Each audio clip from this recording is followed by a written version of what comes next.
Shabbat Shalom, and welcome to the Keepers of the House of Light. My name is Yehuda ben Israel, and to my left, Uriah ben Israel. Obadiah ben Israel. Hey, praise y'all, my brothers. Good to see you. All right, Deacon Obadiah. All right, brother. Shalom, my elder. Shalom, brothers. Shalom, my deacon. Shalom, shalom, shalom. We're so blessed to be here this Shabbat to keep Yahweh's holy day. It's holy. It's a perpetual. Every Shabbat, He gives us a time for us to come, for us to rest. See, we forget that. It's about us resting. For us to refresh in the word of Yahweh. That's right. Right? That's right. It's a refreshing. That's right. Praise Yah.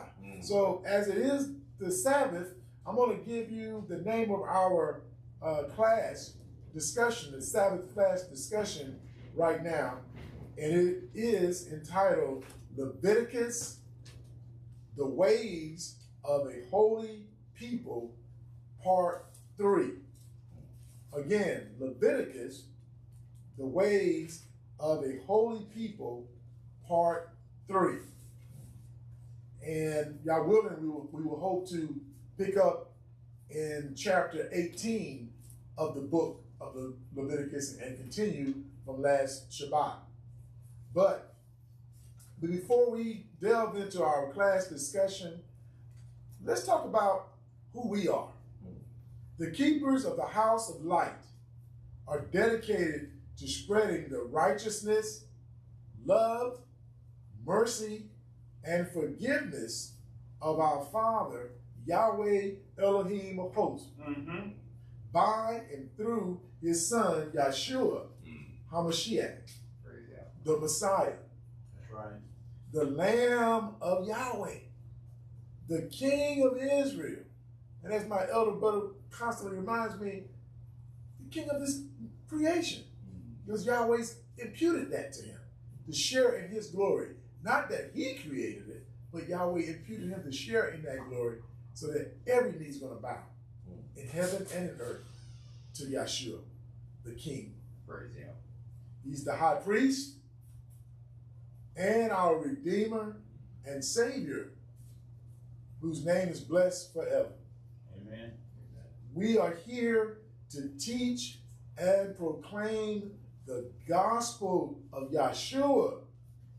And as you study, you understand it's all about Yeshua, who magnifies the law of Yahweh and made it perfect, made it righteous. Right? He makes it righteous. He makes it perfect. Right? So we give Yahweh the glory. And now, as we normally do, before we get into the class, I'm going to turn it over to our elder, Uriah, and he's going to start by reading the pre-class readings, the pre-class reading. Elder Uriah. Okay, thank you, my elder. Thank you. Let's praise Yahweh again, man. Praise Yahweh. For His tender mercies that He bestowed on this body. Amen. To allow us, to minister before Him this day. Praise Him. As usual, we're going to be starting at Deuteronomy chapter 6, verse 4. Okay. And we're going to be reading 4 and 5. We call that the Shema. And the Shema are the words which Yahweh have given to our forefathers, prepared and preserved for this generation, so we could read and understand and continue to teach our people. Yeah, the Shema, derived from a Hebrew word, shamar, which means listen or hear. We are talking about the commandment now. And it's important for us to listen and follow and walk in this righteous way that have been instructed by the Creator Himself, Yahweh. That's right, brother. Deuteronomy chapter 6, verse 4. Hear, O Israel, Yahweh, our Elohim, is one other name. And thou shalt love Yahweh, thy Elohim, with all thine heart, and with all thy soul, and with all thy might. Okay. Praise Yah for that Shema, man. And we know that all these things are the shadow, of things to come. But with us getting a better understanding of the Shema, You know, when we study each and every day, we know what Yahweh is all about and what are our instructions to follow. That's right. Teach, brother. Now we'll go to the book of Matthew chapter 22, and verses 34 through 40. And we see here where the Messiah himself, Yeshua, magnified the Shema also. And if you magnify the Shema also, then we also should magnify it also. That's right. Because we all are followers of the Messiah himself. Praise Yahweh for that. Praise Yahweh. Verse 34. But when the Pharisees had heard that he had put the Sadducees to silence, they were gathered together.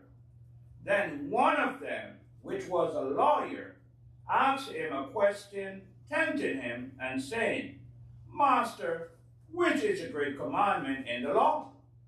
Yeshua said unto him, Thou shalt love Yahweh thy Elohim with all thine heart, and with all thy soul, and with all thy mind.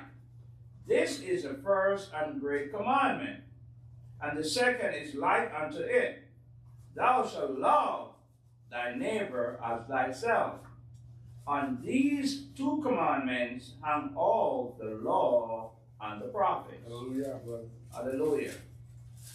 Let's turn to Matthew chapter 18, verse 20. Verse 20. For where two or three are gathered together in my name, there am I in the midst of them. That's the reason we are here today. Yeah. Been authorized, to do the work of the Messiah.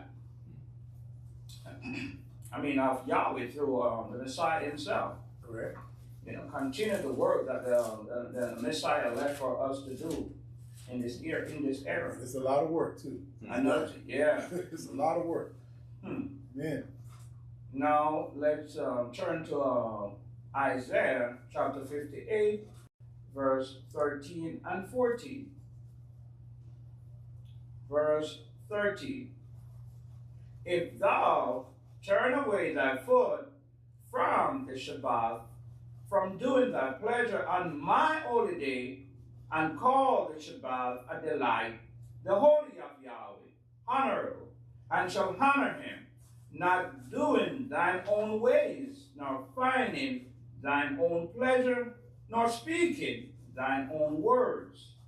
Then shalt thou delight thyself in Yahweh, and I will cause thee to ride upon the high places of the earth, and feed thee with the heritage of Jacob thy father, for the mouth of Yahweh has spoken it. And if you notice,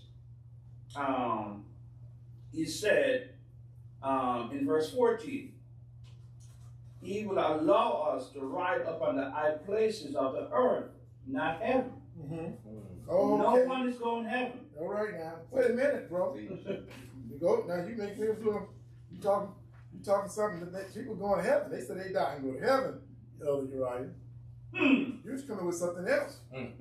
Not me, but I'm just reading. Okay. Okay. Yeah. Praise God. Yeah, I'm just reading what the scripture says, Okay. And that's right. That's why you saying that grandma is not in heaven. Is that what you're telling Elizabeth? Oh man, make sure you don't tell grandma that, because that will cause a whole feeling in the home. But just slide it slowly to her. She will understand.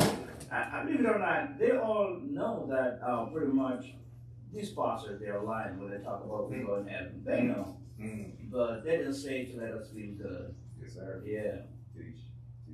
Well, brother, what if Yeshua is the first born of the new creature, and he's the only one that's been died and has been resurrected. So he was alive when he went there. He's alive. Right. They weren't dead. Right.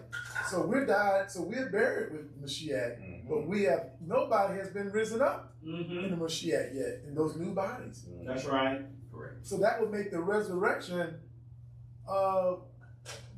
negated. If you just dying and you said you're some type of spirit floating off, but he had a full body when he left. right? That's Or right. Levi. That's right. Correct. That's, I don't know. You correct me if I'm wrong, Elder Deacon. That's right. Now, Y'all been in this word a minute.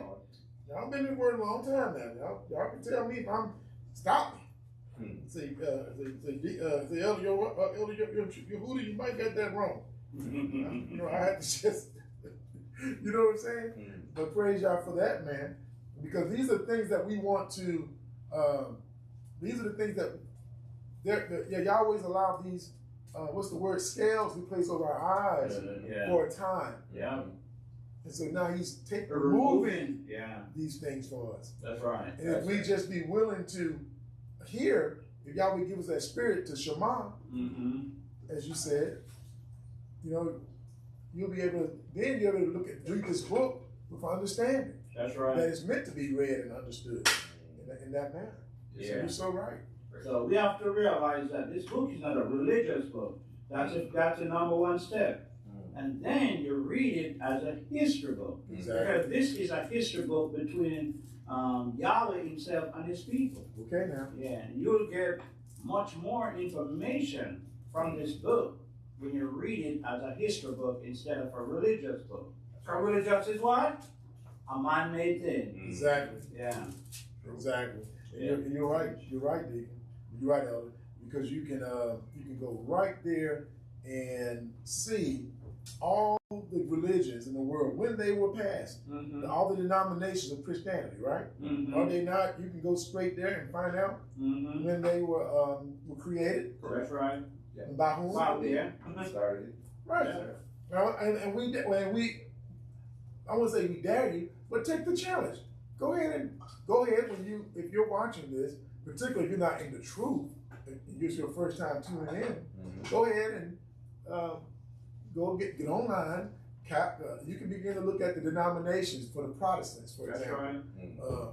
Right. Baptist, Southern Baptists, what else? Seventh-day Adventists, Jehovah's Witnesses, whatever. There are many, many of them now. The whole 9 yards, man. Yes, sir. It's a whole 9 yards. And you will find out when they created these things. And some of you can find out when you want to know about the resurrection that we just mentioned, right? Look up that. You're not going to find it in the Bible. That word, when they say resurrection, we're talking about the resurrection, but they're talking about what? What's the word when they just die and they just take them? Jesus is going to come and get them? Oh, the rapture. The rapture. You don't find the rapture in the Bible anywhere. Nowhere. It is written. Not written. But they have put that in themselves. They created them a doctrine. That's right. Because now, we get raptured. That's how they go out to heaven when Christ comes back. Right? Before he comes back, we're going to all be raptured off to heaven, and we're going to avoid the wrath of Yahweh. The Christians were complicit in that. They had movies that came out, Left Behind. Oh, man. Please. That's right. That's right. Good movie. Good movie. I watched it. I had a tear in my eye. I didn't know any better at the time. They were on a plane, and the man and his wife sitting, and then it's just boom. Rapture came, and you just see the clothes. The clothes. It's gone. The plane crashed. Maybe the pilot might have been a good Christian. Right. And they did all these things, but Deacon, but it lets me know the blood trail of Christianity and Europeans and what they have done to our people over time. And they really believe that, well, it's their God. They worship another God. They don't worship Yahweh because their hands got so much blood on it just to become what? Rich and powerful. That's right. Obviously, Satan has given them that. That's right. But, Deacon, you agreed to something earlier. I want you to just, if you got time, I don't know when, I think this might be a good time. If you don't mind, Deacon, just, Deacon has done a lot of research, and we all do a lot of reading, making sure that we get an understanding of what's in this book, the Bible, but also what has taken place in the captivity of the children of Israel, right? And they know these things. So, I've got what book you're reading from, but you got a quote. I know you want to. Okay. This book is entitled History, a Tribute for the Negro, written by Wilson Armistead, or Armistead. I'm hold it up good like that. This is the book.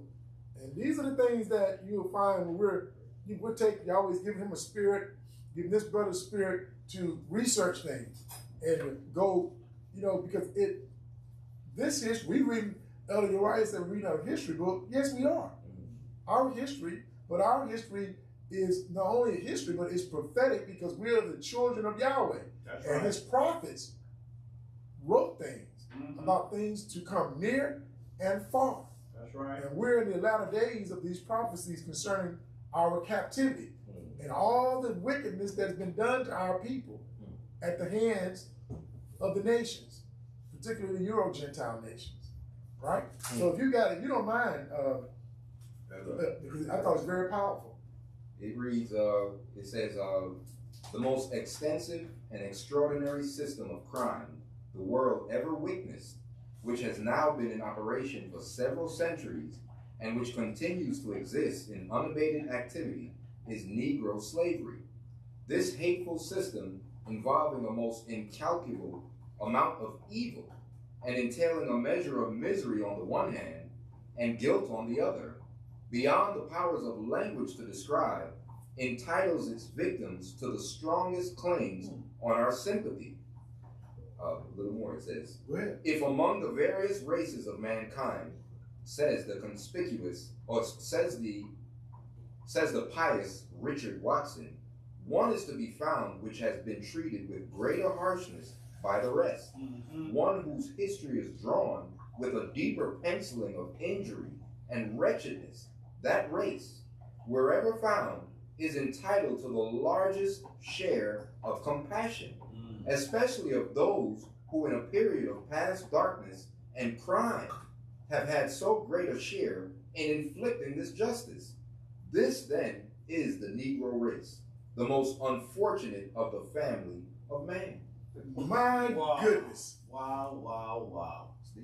See, you're supposed to be, but have they shown us mercy? No, sir. Have they shown us mercy? You're supposed to forget it. You're supposed to get over that. Definitely. And you forget it. And before we jump to class, Elder Uriah, would you go to, Isaiah 47, and let's show you that this is scriptural. That's right. That this is what Yahweh told his prophet was going to happen to us. And we can go to, but this is more, we could have gone to Abraham vision, but let's go to what Prophet Isaiah said about the country, this nation that's done these things.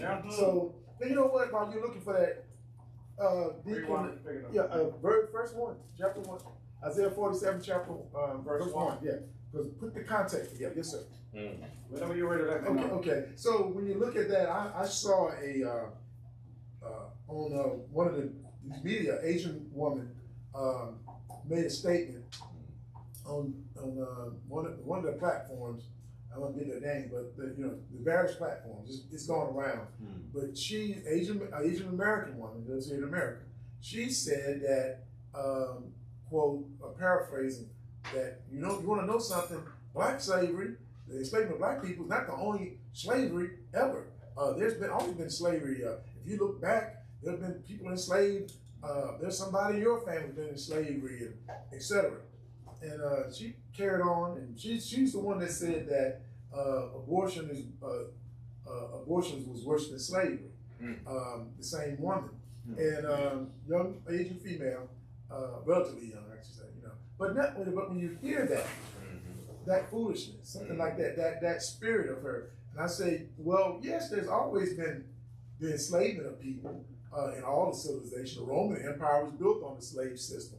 That's right. More similar when you're studying. See, this is why you cannot come to the children of Israel, like brothers like us and others of our people, be they call themselves Israel, they go to Israel or not, but they're learning.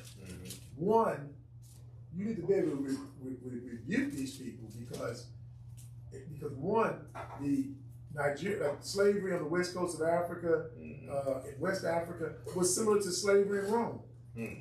It wasn't like we were it was not chattel slavery. There is no slavery. The human beings brought to the Americas and scattered other parts of the world, particularly the Americas, and we're in the United States, that's chattel slavery, meaning You were an animal. You were property to them. That's right. You had no rights. Your children were born in slavery. And not only was this chattel slavery, but it was based on race. The other slavery in the world was not based upon one's skin color. It was not based upon one's their hair texture, their look. Correct. This was strictly relegated to chattel slavery of black people. The children of Israel. One nation of people. One nation of people. And that's and now if there was such a slavery of people treated like us in the world, I said this many years ago. Well, let's go ahead. Well, show us the people that were treated like so-called black people in the transatlantic slave trade. Show us those people. Let's do the litmus test. Let's compare and contrast. Okay, you got us 700 years in bondage in the Americas. We got that. So now show us the other people, the Slavic people. Y'all want to throw out names?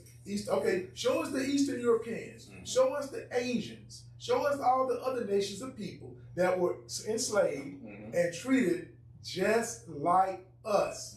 Show us that slavery. It should be, and show us those people, and let's see how they're doing. Correct. Let's go ahead and do it. Correct. Because you say there was so much slavery in the world. Well, it should be easy finding a comparable group, right? Let's find it. You can find it if you see soldiers coming back from war who suffer post-traumatic stress disorder. Right. That's about somewhat what you could consider or compare against our conditions, right? How we are today. Yeah. Mentally, how. Yes. Psychological. Exactly. Psychologically, economically. Yeah. This been a nonstop situation. And I say this this is me, brothers. When you start talking about black people in America and the United States where we are right now, know what you're talking about. Because the only reason you're in America and that was made tolerable for this country was made tolerable by us. We're the ones went out there doing all this stuff. Fighting. And you get to come over and then disrespect us? You see what I'm saying? And we're the ones, we'll be the main ones to speak up when we see an injustice done against any people in this country. That's right. Correct. We'll be the main one to say that ain't right. That's right. Right. You ain't gotta mistreat them. But we don't have a voice. But we don't have a voice. But that's a curse. He says the nations that come in among you, they're gonna rise up and you're gonna sink down low. This is what Yahweh did. I'm gonna make them the head and make you the tail. You've been here the longest. Exactly. Watch how I do this. Watch how I do it. It has messed us up. We see this in our very eyes. Yeah. That the Immigration Reform Act of 1965 kicks in right after we had one of our major civil rights, major human rights battles as far as without bloodshed, and they immediately passed the Immigration Reform Act of 1960. So that they know, but that's Yahweh. He has these scriptures, like you said, Deacon. The scriptures must be fulfilled. Like you said, that the strangers are going to come up, we're going to go down. But that's fine. But that doesn't mean we're not going to, it's just as you read from that text of that historical document, my brother, showing how there's nobody has been treated with such depravity as our people. That's right. When I say our people now, I'm talking about from the Caribbean, and you can say what you are. Well, history shows how your people were treated in the Caribbean. That's right. So I don't want to hear all that, because we got the Caribbean authors have written about it, and the Gentiles have written about it. The breaking in Jamaica, we got it, and what went down in South America. That's right. To Brazil, all these places, Mexico, which is in every these places. So, and you have not done. So we didn't go through that. Our fault, but it's in our DNA. It's in our DNA. We know how that feels. And we're going through certain things today as a result of it. That's right. It's spiritual now. That's the spiritual warfare. Praise y'all, brother. It's the wiles of the devil. It's the wiles of the devil. So he's waking us up. So as we let the book speak for itself. Now, Deacon Obi just read from a text a few moments ago. Now, to show how we've been treated. Now, Elder Uriah is going to read from the prophets, right? That prophesied this treatment. That's right. We're in the book of Isaiah, chapter 47, verse 1. The mic is Isaiah chapter 47, verse 1. Come down and sit in the dust, O virgin daughter of Babylon. Sit on the ground. There is no throne, O daughters of the Chaldeans. For thou shalt no more be called tender and delicate. Take the millstones and grind meat, uncover thy locks. Make bare the legs, uncover the thigh, pass over the rivers. Thy nakedness shall be uncovered, yea, thy shame shall be seen. I will take vengeance, and I will not meet thee as a man. Praise God. Verse 4. As for our Redeemer, Yahweh of hosts is his name. Thank you, Yah. The Holy One of Israel. Sit thou silent, and get thee into darkness, O daughters of the Chaldeans, for thou shalt no more be called the Lady of Kingdoms. I was wroth with my people. I have polluted mine inheritance, and given them into thine hand, and thou didst show them no mercy. Upon the ancient hast thou verily heavily laid thy yoke. And thou said, I shall be a lady forever, so that thou did not lay these things to thy heart. Hold on, Deacon Obadiah. See, they didn't lay what they were doing, the crimes that you read about. We were talking about these crimes that have never been, that was done so extensively and calculatingly. That's right. Against us. They didn't ever think about, well, will we have to pay for this? Is there a God? Or who are these people? Will we ever have to stand and be judged? Will there ever be any justice? No. In their minds, they said no. That's right. You follow me, Elder. Yeah. So that's what you're reading, right? That's what he just read. Exactly, yeah. Latter part of verse 7. Neither did remember the latter end of it. Here we are. Okay? Verse 8. Therefore hear now this, thou that art given to pleasures, that dwellest carelessly. America. That said in thine heart, I am, and none else beside me. I shall not sit as a widow. Right. Neither shall I know the loss of children. We got the most powerful military in the world has ever known. And we got a good old police force here that keep the children of Israel in check. That's keep right. on going. Verse 9. But these two things shall come to thee in a moment, in one day. The loss of children and widowhood. They shall come upon thee in their perfection, for the multitude of thy sorceries, and for the great abundance of thine enchantments. For thou hast trusted in thy wickedness. Thou hast said, none seeth me. Thy wisdom and thy knowledge it hath perverted thee.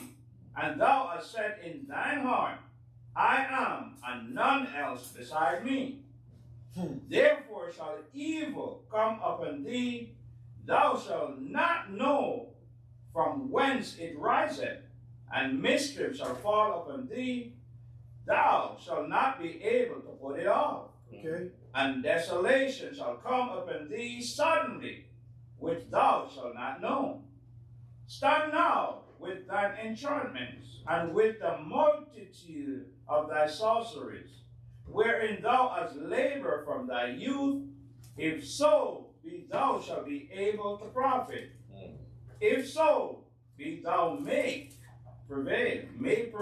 And 1 second, because you know when he says, when the elder Uriah started off, in verse 1 it says, O daughter of the Chaldeans. Now what was the daughter of the Chaldeans known for, Deacon Obadiah? Sorcery in Iraq, in Babylon. That's right. So there is spiritual wickedness in high places over here. In principalities, we discussed that during the new moon. That's right. Which was entitled Spiritual Warfare. So America is involved in satanic stuff.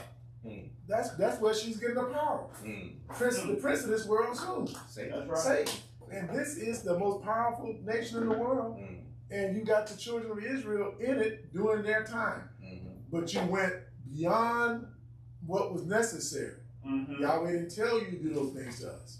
So he says now do your witchcraft now and see what it helps you. Continue, Deacon, if you want. We're in the book of Isaiah, chapter 47, verse 13. Thou art wearied in the multitude of thy counsels. So she got counselors. Let's come on now. Of course. We discussed this. Everybody got counsel. That's right. That's right. Let now the astrologers and stargazers, the monthly prognosticators stand up and save thee from these things that shall come upon thee. It's coming. Behold, they shall be a stubble. The fire shall burn them. They shall not deliver themselves from the power of the flame. Talking about the lake of fire. Right. There shall not be a coal to be warmed, nor fire to sit before it. Verse 15. Thou shalt they be unto thee with whom thou hast labored, even thy merchants from thy youth. They shall wander every one to his quarter, none shall save thee. That's right. Everyone, when this go down, and the young Asian woman that spoke about belittle the experience of Black Americans, well, you may have to go back to your land one day, whatever your nationality is, right? To confirm what we just read. Okay. Right? This is about Ronald Reagan. That's the spirit. That touched my mind. I was thinking about Ronald. Go ahead, brother. Let me clear my ear first, man. Go ahead. Here what it says. It says virtually every major move and decision the Reagans made during my time as White House Chief of Staff. This is from a book called For the Record. It was written by Donald Reagan. And so he says virtually every move and decision the Reagans made during my time as the White House Chief of Staff was cleared first in advance with a woman in San Francisco who drew up horoscopes to make certain that the planets were in favorable alignment for the enterprise. Every decision they made, that's exactly. he consulted with his astrologers. That's what we just read. Exactly. Your monthly prognosticators and your So it never stopped. See? It never stopped. It's never stopped. And I know Nancy was deep in that. Deep in that. Nancy Reagan, his wife. That's right. So that's deep. But so read from that book one more time when we quote it, and so we can just connect it after just a little bit more. So now you're going to understand why Yahweh is going to take what? His righteous wrath against the United States and all these nations that put their hands and went berserk on Yahweh's people. Because we were only supposed to be your captives, not chattel. That's right. These were human beings. You want to read the entire one? Let's read that. Yeah, read a little bit more, and then we'll let's read a bit more about that first part of it. It says, this hateful system right, involving a most incalculable amount of evil. They did evil. And entailing a measure of misery on the one hand, and guilt on the other, beyond the powers of language to describe, entitles its victims to the strongest claims on our sympathy. If among the various races of mankind, says the pious Richard Watson, one is to be found which has been treated with greater harshness by the rest, one whose history is drawn with a deeper penciling of injury and wretchedness, that race, wherever found, is entitled to the largest share of compassion. Wow. Especially of those who in a period of past darkness and crime have had so great a share in inflicting this justice. This then is the Negro race, the most unfortunate of the family of man. Right. From age to age, the existence of injuries may be traced upon the sun-burnt continent, and Africa is still the common plunder of every invader who has hardihood enough to habituate his heart against humanity, to drag his lengthened lines of enchained captives through the deserts, or to suffocate them in the holds of vessels destined to carry them away into interminable captivity. Right. So right there, then you know about the Islamic slave trade. See, that's one part that they're not going to get off of this. Well, they don't talk about that. What about the Chinese? See, the Chinese were partaking finance. in the Yes, exactly. They did East Africa. Me and my elder was discussing. See, West Africa was dealing with Europe and America and Portugal and all these other countries, Spain. But on the east side of Africa, you had the Chinese. They were complicit. They got a whole history. They don't speak about it. Every nation is complicit in the captivity and slavery of our people. Every nation. All nation, man. If you can recall, I was reading a historical book. I remember there's a main road. Oh man, I can't remember the name of the road. It's from China, go all the way back to Egypt. The Silk Road. The Silk Road, right? That is correct. The Silk Road. I know where that ends. Yeah. Genghis Khan, them. They were doing So all those. All those so-called great leaders. Right. So Yahweh has set this stuff. So that's why when you look at when it says specifically in Isaiah 47, when you read, it talks about what it says. Your shame. What is your shame? He said. What does it say? Verse 3. Thy nakedness shall be uncovered, yea, thy shame shall be seen.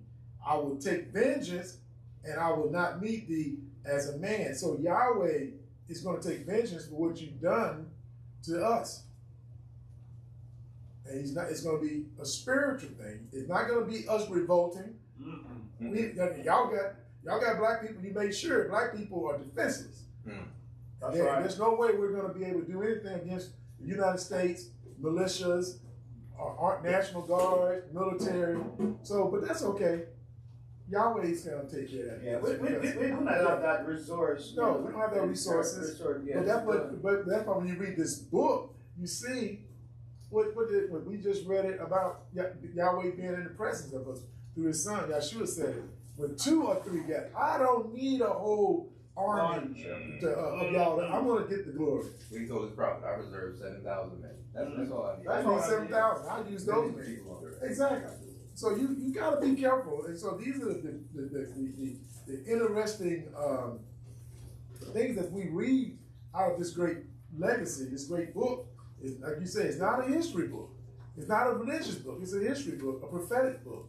It's the word of Yahweh by His people. But one thing I realized, my elder, being this at this age, and mankind, it is not set in our heart to do right. Understand? Rewrite the wrong to right. They're not going to do it because they know what they have done to us. Right. But they're not going to do the thing required, to say, okay, I hope Yahweh can forgive me by us doing this to this nation. Not individually, but nationwide. And they know what they have done. All these nations around it. Right. But what did we got an example of that? What did Yahweh do to that first Egyptian captivity? Okay. Right? What did Pharaoh? He said, harden their hearts. Right? Okay. He hardened it down. That's why they get worse. They'll shoot you down the street. Okay. Right now for this purpose. Say that again. He said, for this purpose, Pharaoh have I raised you up. Right. So he's going to bring that wrath on him. Can we go to Psalms 83? Yeah, come on, man. You read it. Go, man. Look at the book, man. Look where it is. Praise God. Where we at? Psalm 83. That's the next thing. Oh, man. It's not when we're say praise God. I got it already. This book, spirit, bro. This book here, man, it has everything. Everything. They can't escape now. They cannot escape. So, what you were just saying about why can't they harden their heart? All they've done, all these nations, you just described these various nations. Now let's go to Psalms 83 and let's see why. What did Satan put on them? Yahweh says do it. That's what happened to us. That's right. But the prince of this world is setting it all up. See, that's right. It says, see, this is what we have to do as a people. It says, keep not thou silence, O Elohim, or O Yahweh. We're in Psalm 83. I'm so sorry. Make sure. Oh, yes. Everybody, Psalms 83. Right, we're reading verses. We're starting from verse 1. Tell me when to stop it. Okay. Keep not thou silence, O Elohim. Hold not thy peace, and be not still, O Yahweh. For lo, thine enemies make a tumult, and they that hate thee have lifted up the head. They have taken crafty counsel against thy people, and consulted against thy hidden ones. You just read that. See? Ronald Reagan. That's right. They taking crafty counsel. You read out the textbook, the book about how they have done, how they came together and did this crime against black people, so-called Negro people, the children of Israel, We just read in Isaiah 47, you know, that it was prophesied what they were going to try to do to us, that they were going to do these things. That's right. And now we're seeing the nations coming together. Yahweh already, it was already foreseen. That's right. But that evil one is trying to make Yahweh, a lie. But see, they said they've It's not taken going to happen. crafty counsel against thy people and consulted against thy. They come together. They take counsel. They consulted Against your hidden one. See, that it's hidden because the world, Yahweh has taken, as he told Moshe, I'm going to remove the memory of Israel. That's right. Right? That's right. And he showed it there. He did. So now we're hidden. So right now we are clearly hidden, even from ourselves. That's right. That's right. It's so hidden now. Our people don't even want to admit they were ready to listen to anything. They're listening to this truth that they're the children of the book. But continue, my brother. Yes, sir. Verse 4. They have said, come, and let us cut them off from being a nation, that the name of Israel may be no more in remembrance. Amen. See? For they have consulted together with one consent. They are confederate against you. See?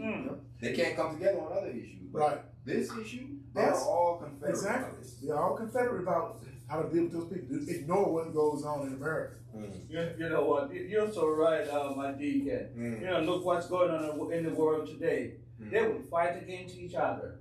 But when it comes to us, everybody's in it to keep us down. It's the past. Correct. Let it go. Right. But you won't let go of 9/11. You won't let go of the atrocities committed by the Nazis in Germany against millions of people. You won't let that go. Why should they? And why should they? You can't change history. It happened. Right. You know, but for us, you can't speak our history. No, you can't speak your history, and we can show down to the very legislative actions That's by right. the United States. That's right. Down to the state level. It's there. I mean, this is what we did we created the ghettos to put you in the ghettos, and we passed policies to maintain, and now you come back and every nation comes here and points and says, oh, they're in the ghetto, they ain't trying to do nothing. We call them, it was a project. It's a project. It's a project. Yeah, we call it a project. Experiment. They created this stuff. And it worked quite well. Yes, sir. Because now you can pump guns, dope. They have no means of getting out economically, of changing. No you refuse to allow for what's the term? Confidence. Self-confidence and development. Awareness of people. But that's okay. But there it is. It says, read 5 again. Yes, Let's sir. keep it moving. For they have consulted together with one consent. There it is. They are confederate against thee. Like you said, brother. The tabernacles of Edom, and the Ishmaelites of Moab, and the Hagarenes, Jabal, and Ammon, and Amalek, the Philistines with the inhabitants of Tyre. Asher is also joined with them. They have hope in the children of Lot.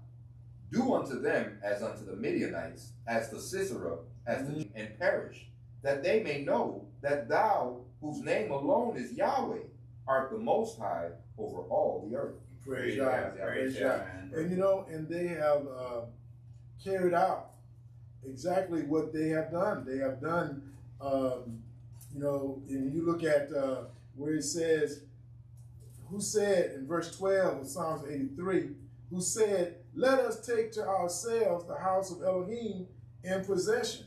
Now that's in Psalms 83. Elder Uriah, go to Ezekiel 36. And so we're going to see that verse 12 ultimately has been carried out. Correct. Ezekiel 36. That's right. And 36. Yeah, and let's go to this is a prophetic thing about what they have done to Yahweh's people in his land in these times. And if you start at verse 4, because he's doing certain things. The land is testifying. He's prophesying to the land, the mountains. But look at the context when you read it. Start at verse 4. Matter of fact, let me see something. Let me go check. Let's go to verse 1. Let's put it in context. Let the Spirit show you these things. Because some of this stuff got to be talked about. That's right. Ezekiel 36, verse 1. Also, thou, son of man, prophesy against the mountains of Israel, and say, you mountains of Israel, hear the words of Yahweh. Thus said Yahweh Elohim, because they, let me read verse 2 again. Thus said the Adonai Elohim, because the enemy has said against you, aha, even the ancient high places are ours in possession. There it is. Right there. That's right there. Psalms 83, verse 12. Now they have taken it. That's right. Here it's fulfilled itself. That's right. Continue reading, Deacon. Verse 3. Therefore prophesy and say, thus saith the Adonai Elohim, because they have made you desolate and swallowed you up on every side, that you might be a possession unto the residue of the heathen. Right. And you are taken up in the lips of talkers, and are infamy of the people. And they did that in the Greek period, the Roman period. Correct. And now Idumea is taking it up totally. Mm-hmm. You know, they got the land now. They don't even That's call right. it, they call it Palestine. They call it Palestine. You changed the name to Palestine. So they've accomplished their mission, right? Of course. Because we're not in the land. That's right. But the prophet is prophesying to the land and to the mountains. Mhm. Continue, Deacon. Verse 4. Therefore, you mountains of Israel, hear the word of the Adonai Elohim. Thus said the Adonai Elohim to the mountains, and to the hills, and to the rivers, and to the valleys, to the desolate wastes, and to the cities that are forsaken, which became a prey and derision to the residue of the heathen that are round about. They're laughing at you. They don't. They accomplished the mission. That's What right. we just read in Psalms 83. This is the purpose, the prized land. This is the prize land. We got it, buddy. Verse 5. Therefore, thus said the Adonai Elohim, surely in the fire of my jealousy have I spoken against the residue of the heathen, and against all Idumea, which have appointed my land into their possession, with the joy of all their heart, with despiteful mind, to cast it out for a prey. So if you don't know what Idumea is, those are the descendants of Esau. It's another word for Edom. That's right. Am I correct, Deacon? Yeah, you're very It's correct. another word for the Esau, or for Esau. Mhm. Esau is Edom, right? And so the people who call themselves at this point Jewish people are in the land. This is what they've done. This is it. Mhm. This is what the scripture speaks to. We're reading it. Mm-hmm. So they have taken the land. They got the land, Mhm. which it says, which have appointed my land into their possession. Mm-hmm. That's right. And they throwing out the other people who shouldn't be there, but they got dibs on. If they take it into their possession with the joy of all their heart, with despiteful minds, to cast it out for a prey. So now they're saying, if you practice their religion, you have a right to return. Come on back from Europe. Mm-hmm. All parts of Europe, all parts of Eastern Europe. Come on back. That's right. Right? So Elder, let's sorry stop to it interrupt right you. there. Sorry to interrupt you. Elder's online. He said, it's amazing that you are talking about this. I just spoke with someone about this yesterday at the place where I live. She was in tears when I got to talking to her, basically. She said she'd rather know the lie than to know that her loved ones was with somebody, peace, and it made her curse. Hold on. It says, and it made her call, of course, she was a Gentile white woman. He says, I'm talking about the rapture, and I actually and I told her who the real Jews were. She felt very uncomfortable, but she asked me a question, and I told her the truth. Praise Yah. Praise Yah. Yeah. See, when you know you've been doing, I think your wife. Why they? Well, look, if you've been messing over somebody and doing them wrong, and they're still here, your children is getting all the wealth for what you stolen, and you got the progeny of the slaves still here. You're gonna have fear. You're gonna be just like the Egyptians in that first captivity. That's right. About fathers. That's right. They're gonna say, "Come on, huh?" Oh, praise God. Praise God, Elder. glad you tuned in. Praise God. And that's why you'll be afraid. Because you're afraid that they're going to rise up one day. It's 40.5 million black people in America. And of course, you're afraid. And then you're afraid of divine intervention. That's right. Like Thomas, do your research. Thomas Jefferson spoke about this way back when he was talking about what they're going to do about the slaves. You know, if we let them go, you know, the whites at that time and even the blacks, well, they're going to have 10,000 memories of evil that was done. So we'll never be able to get along. They're going to be afraid. And they talk about it. And he says, sure enough, we know at some point God is going to, they know that God is going to stop us. So at some point we're going to get jacked up, so to speak.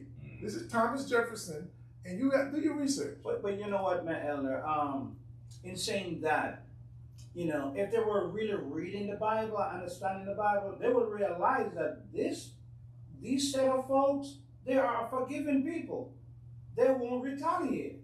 Well, we will forgive them and move on. And see, and that's why you're not. And see, that's why Yahweh got to take care of the business, because unfortunately, you ain't got enough understanding and sense to know you're in the job. That's right. See, you ain't got enough sense to even stand up for yourself and defend you. I'm not talking you personally. I know. As a people, particularly in America, we talked about, we at this point, the people just want to get along, to go along to get along, so they can continue to stay in disobedience to Yahweh.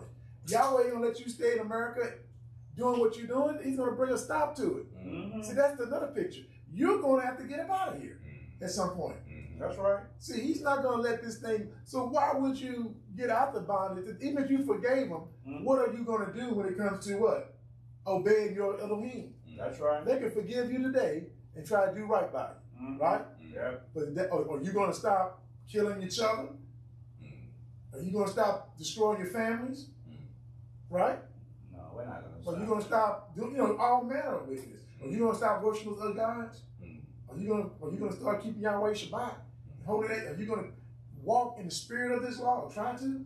See, this whole thing, we're here for punishment. We're being chastised.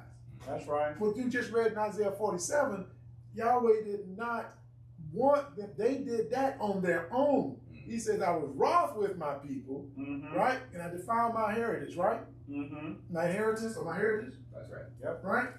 But you showed them, I was angry with them, I put them in your hands, but you showed them no mercy. You heavily placed your yoke on the ancient. That's right. See, I allowed you to do that, though. How did you do it? See, but you could have said no. Right? It's going to be a recompense. Nobody told you to start setting people on. You did, as you read out that text, the most barbaric treatment to the people that are brought to these Americas, our forefathers. And then history shows anybody that looked like us on the continent of Africa, you created atrocities, you did atrocities to people. They still doing it. And you're still doing it. And will not stop. They cannot repent. Deacon, you're right. If they had a spirit, like you said, to read this book, if they say they're Christians, well, people say that the white man wrote the book. They say, he wrote the book. Right. So he wrote the things that we just read. Is the judgment that's like serious? Man. Say that again. That's that name. Say that again. We gotta let that symbolism go. Come on, that guy. So the white man wrote by his destruction that he's so evil about himself that God's going to judge him.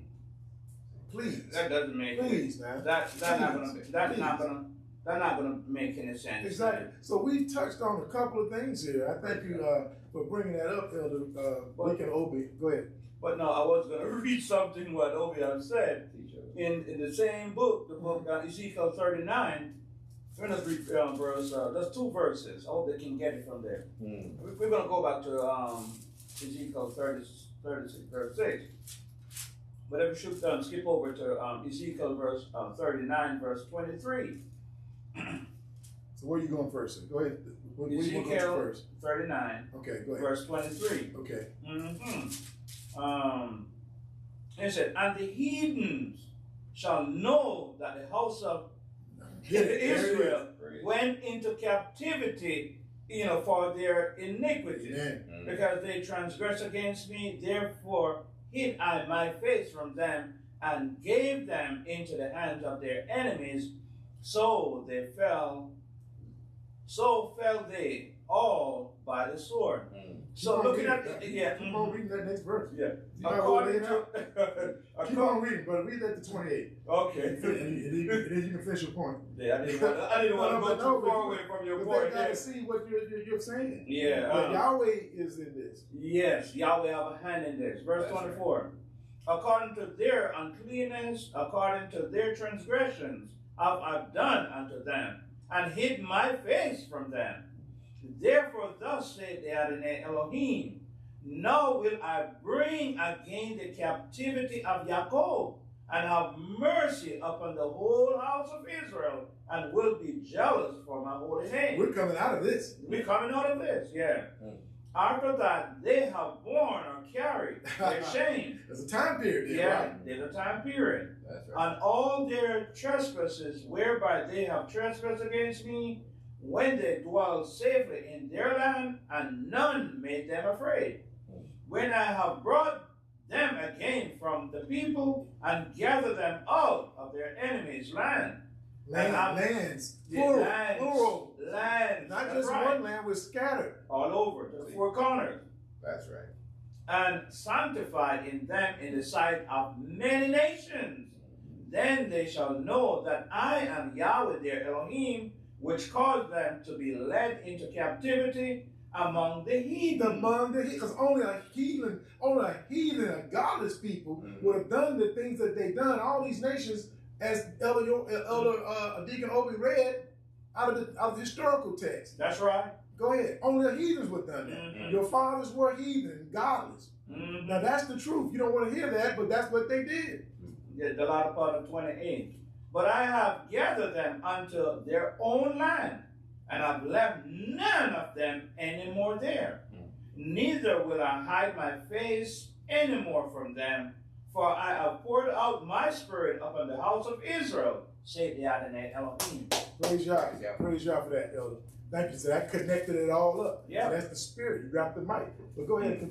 Thank you for reading. See, that's what it's all about. That's the hope.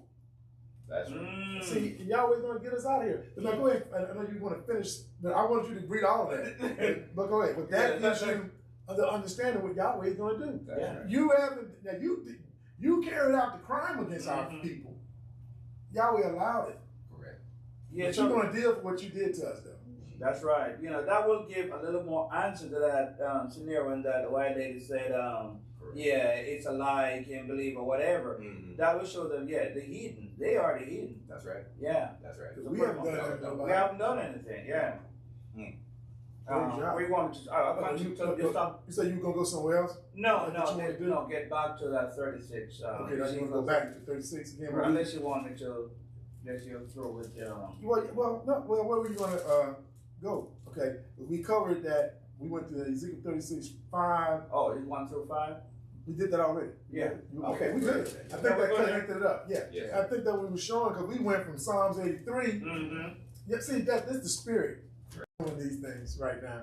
We did Psalm 83 to show you as Confederacy that we did not just happen to fall into the hands of the nations. Yeah. That it was prophesied. That's right. And they carried out their part. Yeah. And they are like, and to this very day, they don't want to show us no mercy. And those of us in the Americas, particularly in the United States, they'll tell you to your face. But at the same time, Yahweh is with us because look at what we are. They know that they couldn't have withstood what we've gone through.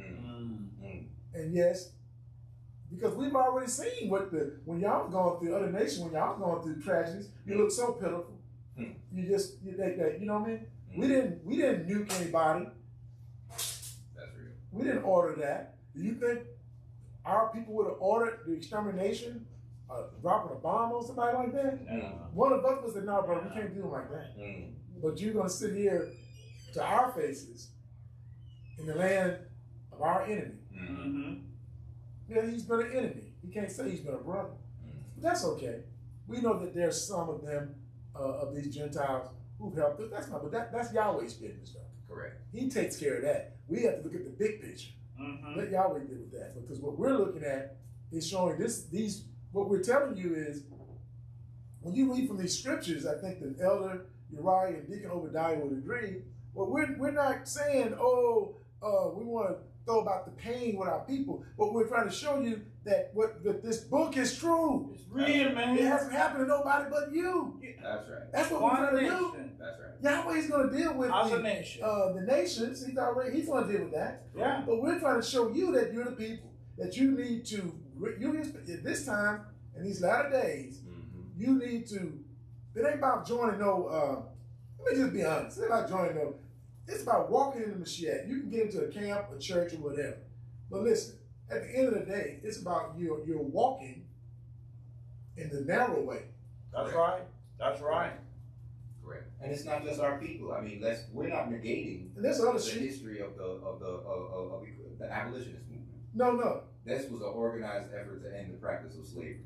That's right. And it could not have been established without the help of the same people who saw it and said, you know what, this is wicked. This is wickedness. And some of them were hanged and killed just for trying to defend the same people that That's were right. leaders. So we're not negating that. No. But Yahweh gonna show them you mercy. understand? Yes, he's going to show mercy Because he's a merciful Elohim, man. because what does Yahshua say about that? If anybody can go there, find where he gets those goats and sheep and the goats. You know what that is? I mean, anybody. And Obi find it, somebody find it. But as we're looking at it, Yahshua's already established that. He already said, I got they're people, not of this folk, not of us. Right? So he got nation, he got people. But he says in that day, he's going to bring those nations together. That's right. That's not talking about Israel.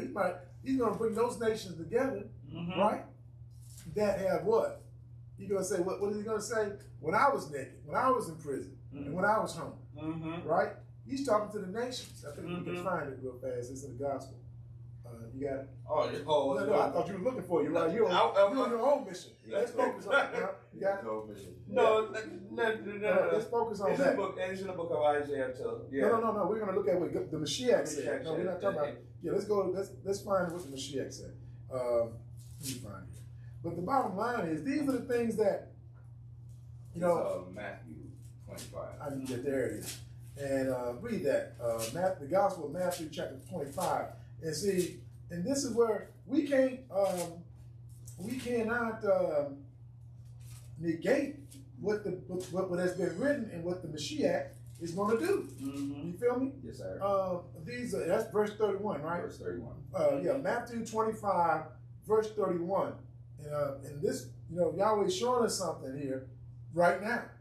Because they say, y'all were talking about, y'all hate it. No, we never said Yahweh hated just hating people. No.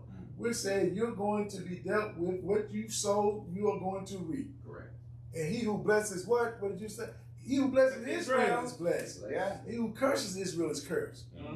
That's what's written. Right? That's So right. now you read what the Messiah is talking about, Elder Deacon Uriah, Deacon Obadiah, in Matthew 25. Matthew chapter 25, verse 31. When the Son of Man shall come in his glory, and all the holy angels with him, then shall he sit upon the throne of his glory. And before him shall be gathered all nations, not races, but nations. Nations. Now Israel is in the land with the Mashiach, so we're good. We're not in this. We're dealing with the nations, right? Yes, sir. And he shall separate them one from another, as a shepherd divided his sheep from the goats. Okay. That's right. And he shall set the sheep on his right hand, but the goats on the left. Then shall the king say unto them on his right hand, Come, you blessed of my Father, inherit the kingdom prepared for you from the foundation of the world. Praise Yah. For I was hungered, and you gave me meat. I was thirsty, and you gave me drink. I was a stranger, and you took me in. Naked, and you clothed me. I was sick, and you visited me. I was in prison, and you came unto me. Mass incarceration in America. Correct. Then shall the righteous answer him, saying, Adonai, or Master, when saw we thee a hungered, and fed thee, or thirsty, and gave thee drink? When saw we thee a stranger, and took thee in, or naked, and clothed thee? Or when saw we thee sick, or in prison, and came unto thee? And the king shall answer and say unto them, Verily I say unto you, Inasmuch as you have done it unto one of the least of these, my brethren, you have done it unto me. All right now. Yeah. He's talking about, you can see the Mashiach point to his brothers, us. Right. See, You looked out for him. he was talking about the children of He Israel. told the children of Israel. Yeah. So yes, there's some, you mentioned the slave abolitionists, these things, helping us in our fathers escape slavery. Those who come together and get their money together and advocate for our brothers and sisters who've been wrongly in prison. See, these are, now, of course, I'm just speaking about it. Now, Yahshua is Yahweh is the judge, but we see what this is all about. Yes, if the nations that help us, you know what I mean, and the individuals in those nations that help us, Right. they may find themselves blessed Yes, sir. to come into the kingdom of heaven. That's right. But yet, you'll pass by and see a black man on the street. You know he's on the street because what your people have done to him. That's right. You know you put the dope, the drugs, everything else. And when the man That's get right. rock bottom, if people get rock bottom, well, they just lazy. They ain't no good. We can't stand them. And then you open, evil words. and the most wickedness, then you turn around and open your doors to refugees from other places in the earth, which What type of crap is that, man? that's the devil. That's a demonic spirit. That's an That's unclean right, spirit, man. Elder Uriah. And then you open your doors and arms and show them goodness and love and kindness. But you have never impoverished none of those people. You didn't make them poor. No. You didn't start a war in their country. No. You didn't shoot them. You didn't lynch them. You didn't enslave them. You don't owe those people anything. But yet and still you show mercy to them. And the people that you have trodden under your foot, as Yahweh said, you have laid my people down. You've made them so much as to lay down on the mud so you can walk across them. That's right. That's what the scripture says. Let me just walk over you. But and we have a right to be angry. And you got common sense, you should be angry too. But that, be angry and sin not. Correct. See, no, be angry and sin not. Yeah. See, that's what they want you to do. See, they want you to start a rebel, but they can start killing. They want a justification. To kill you. See, don't justify. Be wise as a serpent. Be you wise as a serpent. Humble as a dove. Amen. Right. See, so when you know who you are, when you carry this truth in you, and they know, okay, I see that sister. She ain't out here with her body buck naked. Why is her hair covered? Or why she presents herself a certain way? Why that brother? He said, well, these are the people of the book. They don't. Well, they said, and Satan may just do this. I couldn't get to them. Yahweh woke them up. But when you follow their system, it's a trap. Man. Right?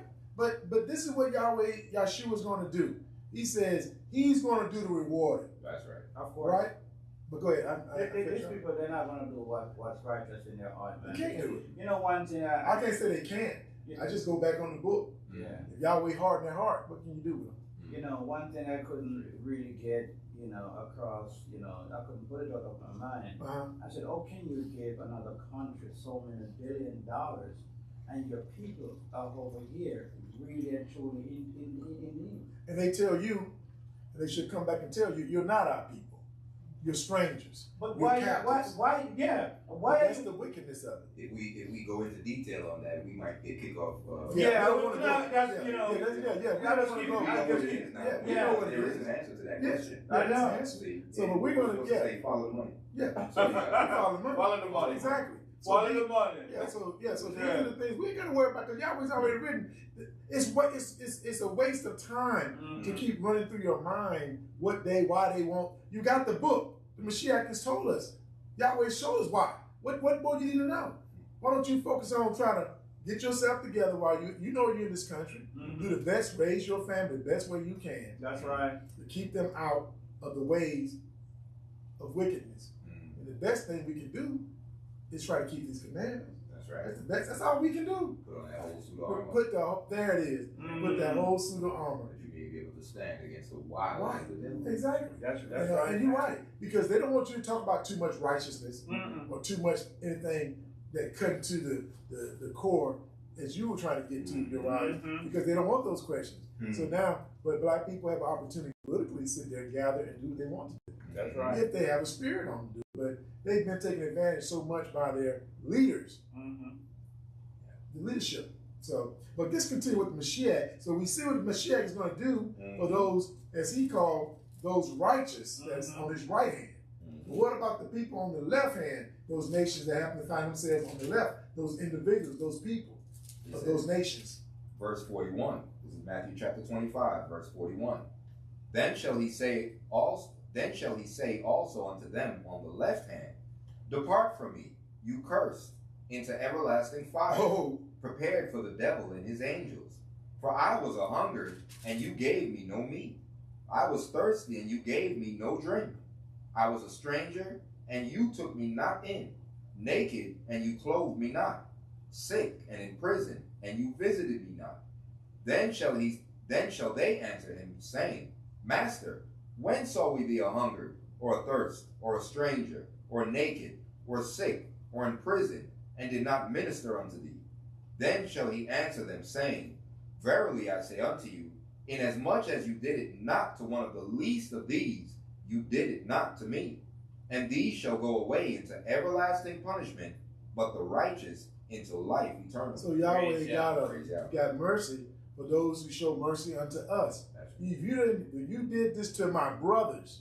So that's why, you know what I'm saying? We got the Messiah. That's why they don't want you to know nothing, because they don't want you to think that you are connected to Israel and that you have a whom? A deliverer. What did we say at the beginning of the class? He says, who is our Redeemer, whose name is blessed, our Redeemer and Savior, whose name be blessed forever. Correct. That's he's not only our King, but he's our brother. That's right. Well, you know, nobody can redeem us out of this captivity, but our brother. Our brother. That is a kinsman redeemer, right? You're so right, Elder, you're right.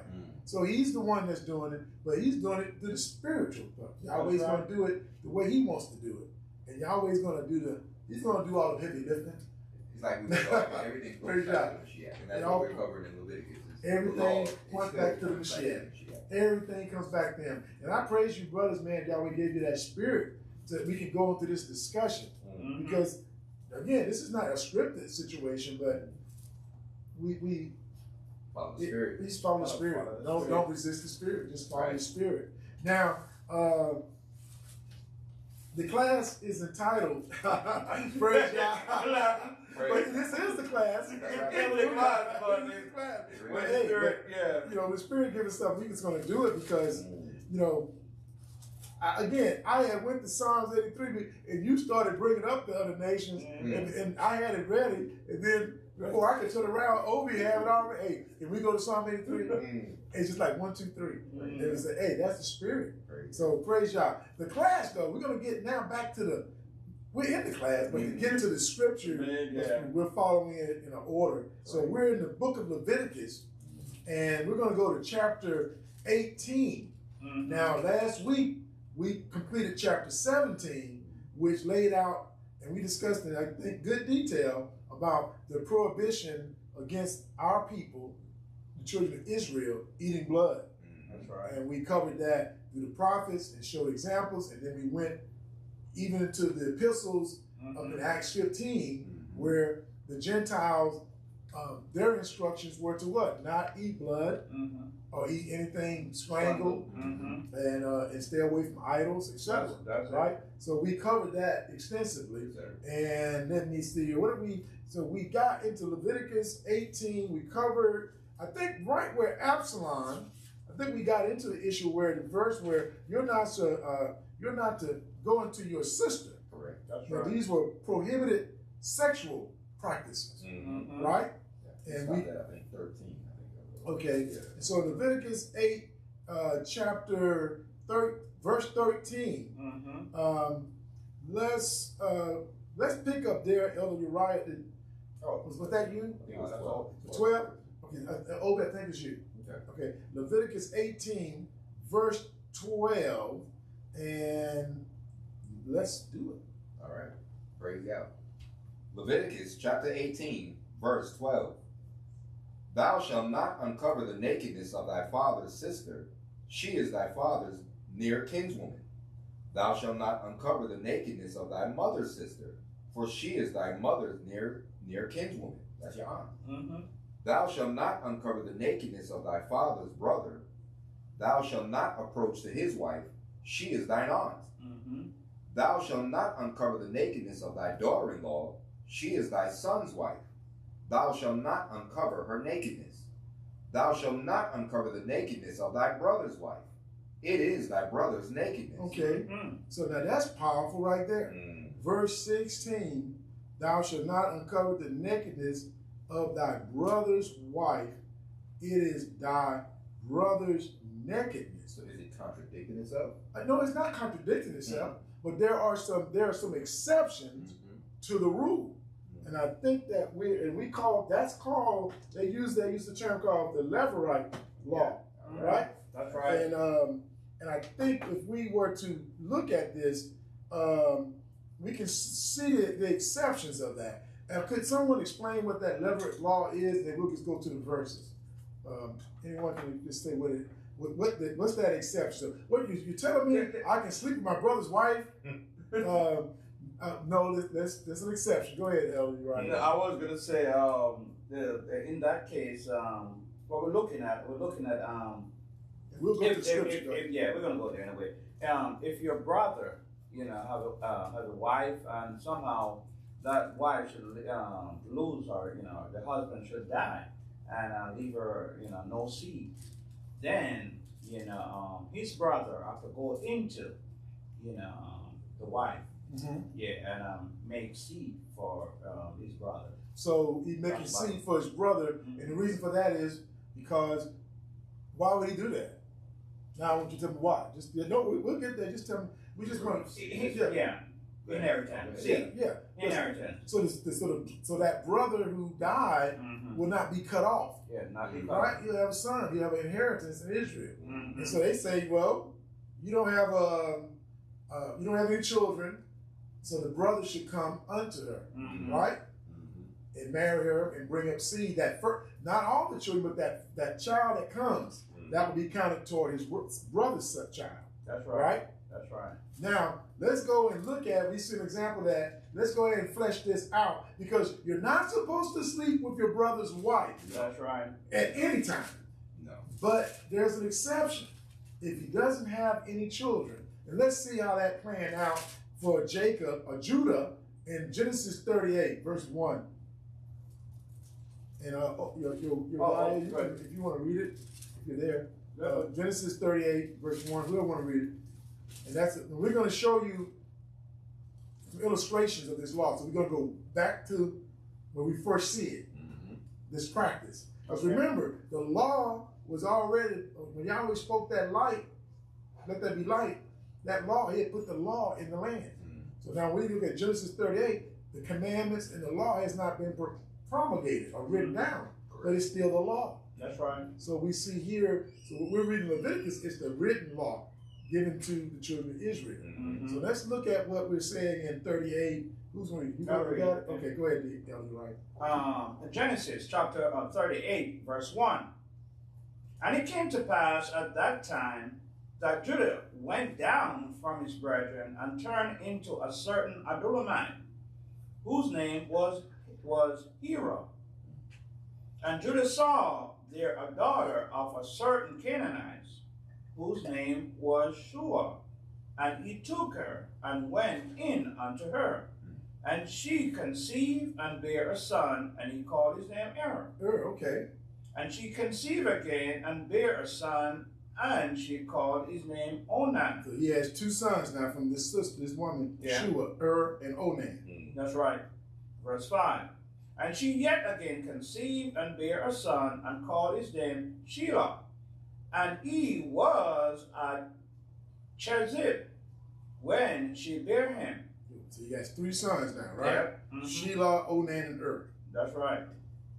Verse 6. And Judah took a wife for his firstborn, whose name was Tamar.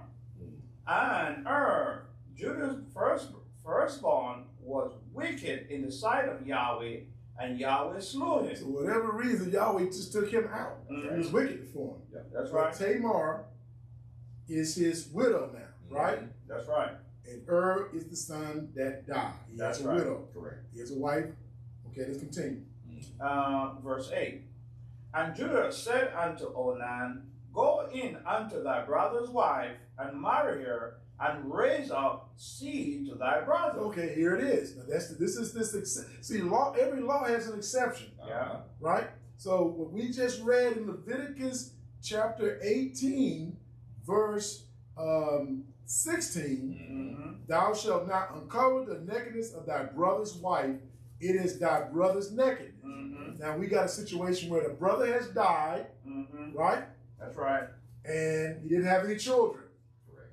That was the stipulation. That was no children, right? Right. That's the stipulation. You cannot have. So if he, but we'll let the book continue. But that's so right. That's continue, Elder. Verse 9. We're in the book of Genesis 38, verse 9. And Onan knew that the seed should not be his. And it came to pass, when he went in unto his brother's wife, that he spilled it on the ground, lest that he should give seed to his brother. Okay. That brother determined, I'm not going to follow this law. Yeah, okay. To verse 10. And the thing which he did displeased Yahweh, wherefore he slew him also. So Er's dead. Now Onan is dead. Right? Yeah, that's for right. not bringing up seed for their brother Shelah. Right? Correct. Verse 11. Then said Judah to Tamar, his daughter-in-law, remain a widow at thy father's house till Shelah my son be grown, for he said, lest peradventure he die also, as his brethren did. And Tamar went and dwelt in her father's house.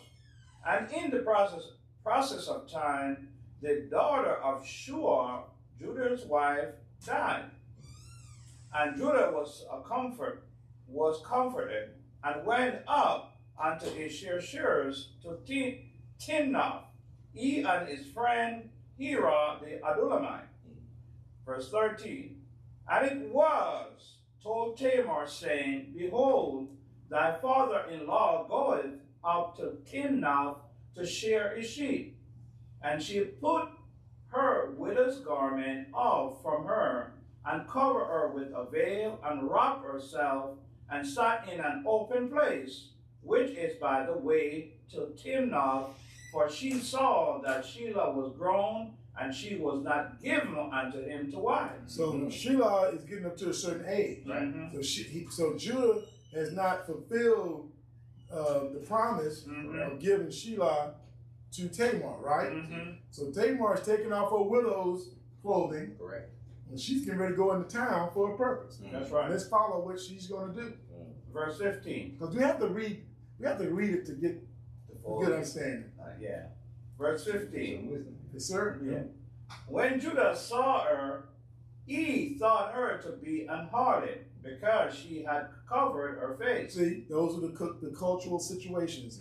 So Like that. he's going to go into what is known as a prostitute. That's She's right. a prostitute. All right? It's the oldest profession, they say. And why was this? Because situations were different for women in different cultures. Correct. Like this. If they didn't have no husband or family or father, they could do wicked in Israel, it could do wickedness, and the parents or the father could force them into that lifestyle. That's right. Right? Which is against our law. Yeah. Correct. So it's a lot. Don't be so quick to judge everything. That's right. Now you see why Yahweh have to put this law in the book for us. We're allowed to do anything. Yeah. That's right. Verse 16. And he turned unto her by the way, and said, go to, I pray thee, let me come in unto thee. For he knew not that she was his daughter-in-law. So now we're going to go there. Now that's a different law, but the law has not been promulgated yet, and he doesn't know that that's his daughter-in-law. That's right? That's his son's wife. That's right. Right? So now this is before it's written down. Now Yahweh, the law is for us, not Yahweh, but Yahweh is going to let something happen from this. Correct. That's right. Latter part of 16. That thou mayest come in unto me. Verse 17. And he said, I will send thee a kid from the flock. And she said, wilt thou give me a pledge till thou send it? And he said, what pledge shall I give thee? And she said, thy signet and thy bracelets, and thy staff that is in thine hand. And he gave it her and came in unto her, and she conceived by him. She said, okay, well, you got to leave something here for sure to make sure you're going to bring that kid back to me. Wise sister. Very wise. Yeah, verse 19. And she arose and went away and laid by her veil from her and put on the garment of her widowhood. Okay, she's back in uniform. Right. Right. Verse 20. And Judah sent the kid by the hand of his friend the Adullamite to receive his pledge from the woman's hand, but he found her not. Then he asked the men of the place, saying, Where is the harlot that was openly by the wayside? And they said, There was no harlot in this place. Okay. And he returned to Judah and said, I cannot find her. And also the men of the place said that there was no harlot in this place. So he kept his word. Yeah. Okay. Right. Yeah. Verse He 23. tried to keep his word. Right. And Judah said, Let her take it to her, lest we be shamed. Behold, I sent this kid, and thou hast not found her. So he's doing a little fornication, but even in that, they have a cultural ethic, integrity. Yeah. You don't still trying to do right in that. Yeah. Verse 24. And it came to pass after 3 months after that it was told Judah, saying, Tamar, thy daughter-in-law, has played the harlot also. Behold, she is with child by the warden. And Judah said, Bring her forth, and let me burn. Let her be burned. Where that mercy at? Now he's ready to go off the top rope now. They're ready. Now it says that Tamar, thy daughter-in-law, has played the harlot. She played the harlot. So what was it considered when he was sleeping around with the woman? See, that didn't apply. It said, It's it don't apply to the woman, not the man. Right. Yeah. She's a harlot. But And she's a harlot, and we have to recognize she was supposed to be reserved for marriage. She's supposed to be waiting for, what's his name? Shelah to get up. But somebody to get up to age that's supposed to be her husband. So you're right. See, and these are the things that, well, we got double standards. we got that. That's double standards. But not to say Shelah, which is the third, Shelah, and the third son, couldn't go in unto her, and so that could bring up seed for his brother. Right. Yeah, but he could as well go ahead and marry another sister. Correct. You see what I'm saying? But say that again. I'm sorry. Sheila could have married someone else, right, and still go into Tamar to bring up seed for Correct. Yeah, that could happen. Yeah, right. But but nevertheless, the leadership has not acted yet. Failed. You can't do nothing until Judah tells him to do. Yeah. Right. Correct. That's right. Verse 25. When she was brought forth, she sent to her father-in-law, saying, By the man whose these are, am I with child? And she said, Discern, I pray thee, whose are these? The signet, the bracelet, and the salve. Okay. Verse 26. And Judah acknowledged them and said, She have been more righteous than I, because that I gave her not to Shelah by my son, and he knew her no more. So he knew what he had done. He did not keep his word when it came to that boy, Shelah. Right. Yes. Now, but after, so basically, again, the law, what we're reading in the Levirate law is going to be fleshed out some more. But here we see that he admitted. See, that's what being humble means. That's right. That's humility. You know you're wrong. He brought it to his face. Brought it to his face. That's love. That's right. Yahweh will bring things to our face, and we got countless examples of this throughout the book. To see, and he gives us an opportunity to see. Well, what are you going to do? He gives us an opportunity to fix it. Yeah. So that's like he left us the good, the bad, and the ugly. That's so true. Isn't that mercy, man? Isn't that mercy, man? Praise God. It's mercy. It's an example for us to see. Come on, man. Yeah, your father's messed up. Yeah. You might mess up, but what are you going to do about it? Are you going to be accountable? Right. And fix it? He said she's been more righteous than I. Exactly. You know. So. But some might even say what she did was treacherous, or. Yeah. You see what I'm saying? Yeah, that's true. But look how she been more righteous. He's been righteous than me because I knew I should have done that. And she's just waiting, right? And of course he didn't give it to nobody else to marry because that's supposed to be in the house. That's family. And he said he didn't go into her no more. And he didn't touch her no more after that. Because that was now his son. Continue to read that. The next, I want to go ahead and go somewhere, but just wrap it all the way up. Isn't that many verses? Okay, verse 27. And it came to pass in the time of her travail that behold, twins were in her womb. Okay. And it came to pass when she travailed that the one put out his hand, and the midwife took and bound upon his hand a scarlet thread, saying, This came out first. Right. And it came to pass, as he drew back his hand, that behold, his brother came out, and she said, How hast thou broken forth? This breach be upon thee. Therefore his name was called Pharez. And afterward came out his brother that had the scarlet thread upon his hand. Right.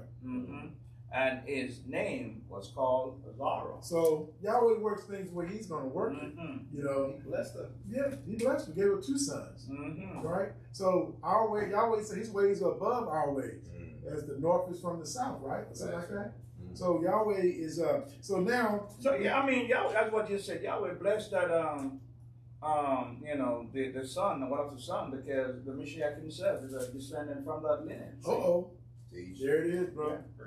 That's it right there. So we see that there's an exception. So now, but remember, when you the law, Israel wasn't a nation at this time. When we just read in Genesis, right? Those are the patriarchs.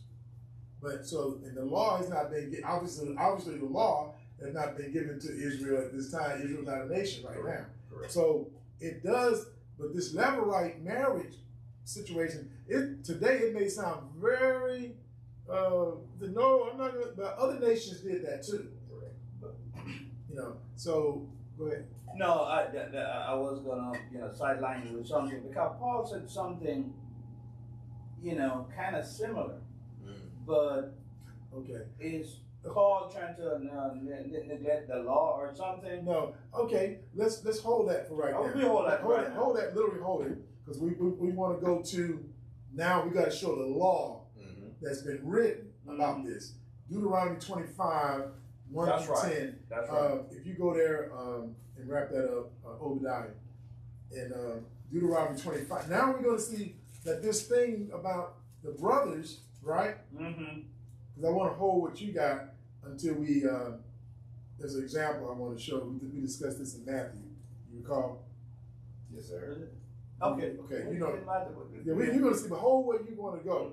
You're going to see it. Deuteronomy 25, let me see if I find it. Deuteronomy 25, verses 1 through 10. And this, now we see that this was so important. Y'all, this is what's just a tradition. It became the law. You know, this is a regulation about certain things. I think we can see it in 1 through 10. Now check what remember, you're going to show you the difference. This is showing you the evolution of the law of Israel. This is a nation. So you can't, it's not a religious book. It's a historical book. That's about the people of Israel and their government that Yahweh gave them. So now you're going to see something very interesting taking place. Deuteronomy chapter 25, verse 1.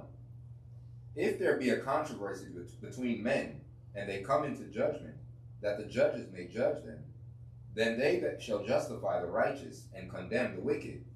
And it shall be, if the wicked man be worthy to be beaten, that the judge shall cause him to lie down and to be beaten before his face, according to his fault, by a certain number. 40 stripes. 40 stripes he may give him, and not exceed. Least if he should exceed and beat him above these with many stripes, then thy brother should seem violent to thee. So they would beat the slaves 60, beat them all day long. That's right. I know. That's right. All day. Can you imagine about beating you till they get tired? Let's see. Verse 40. Thou shalt not muzzle. Verse 4. Forgive me. Deuteronomy chapter 25, verse 4. Thou shalt not muzzle the ox when he treadeth out the corn or the grain. If brethren dwell together, and one of them die, and have no child, the wife of the dead shall not marry without unto a stranger. Her husband's brother shall go in unto her, and take her to him to wife, and perform the duty of a husband's brother unto her. And it shall be that the firstborn which she beareth shall succeed in the name of his brother which is dead, that his name be not put out of Israel. Now that's the law laying out very clear. Right. Now that law, Yahweh said, now, this is how we're going to do it. It's very plain. I mean, it's straightforward. Okay. Correct. Now continue, my dear. Verse 7. If the man like not to take his brother's wife, Okay. then let his brother's wife go up to the gate unto the elders and say, my husband's brother refuseth to raise up unto his brother a name in Israel. He will not perform the duty of my husband's brother. Okay. So the brother, you don't have to do it. Correct. Now, but there's a consequence, a judgment of some type, right? The woman has to go and say what we're doing now. So the man is not necessarily bound where he just got to do it. Correct. Right? Correct. It's a process. It's a process. Correct. Verse 8. Then the elders of his city shall call him and speak unto him. And if he stand to it and say, I like not to take her, then shall his brother's wife come unto him in the presence of the elders, and loose his shoe from off his foot, and spit in his face, and shall answer and say, so shall it be done unto that man that will not build up his brother's house. And his name shall be called in Israel, the house of him that has his shoe loose. Okay. Jeez. Yeah. What y'all think of that? I mean, this is It's a shame. It's a shame. It's grace. Yeah, it's grace unto you, because then you're not following the law that is written. Right. You know. Right. So like you say, he wasn't bound to do it. He wasn't bound to do it. So he would just suffer that name. You know, but it could have been various reasons why he didn't want to do that. Various reasons. Yeah. We can go into a lot of those. But you know, we just didn't like it, wasn't attracted to her. Could be anything. She didn't like how he treated Or he didn't want to divide his inheritance. And there it is. Why do I want to cloud this? You know, I got to deal with his son is going to get a portion of whatever I got, and he's not my blood, right? But she spat in his face, so we know the law that he's unclean now. So that's and so the law says how long before he has to do what? 7 days. 7 days. Yeah. Just like Miriam had to set. Yahweh told Aaron them that if her father had just spit in her face, That's right. wouldn't she have to be set outside for 7 days? That's right. This guy, because it's done for everybody. Right. So if he came down, he has to be set aside. He's unclean 7 days. for 7 days. You see why Yahweh gave us the spirit to go through that Leviticus, that we've been going through it line by line. So now that law makes better sense to us when we're reading this. Correct. Okay, so now this is an example. Now, Uriah, go where you want to go.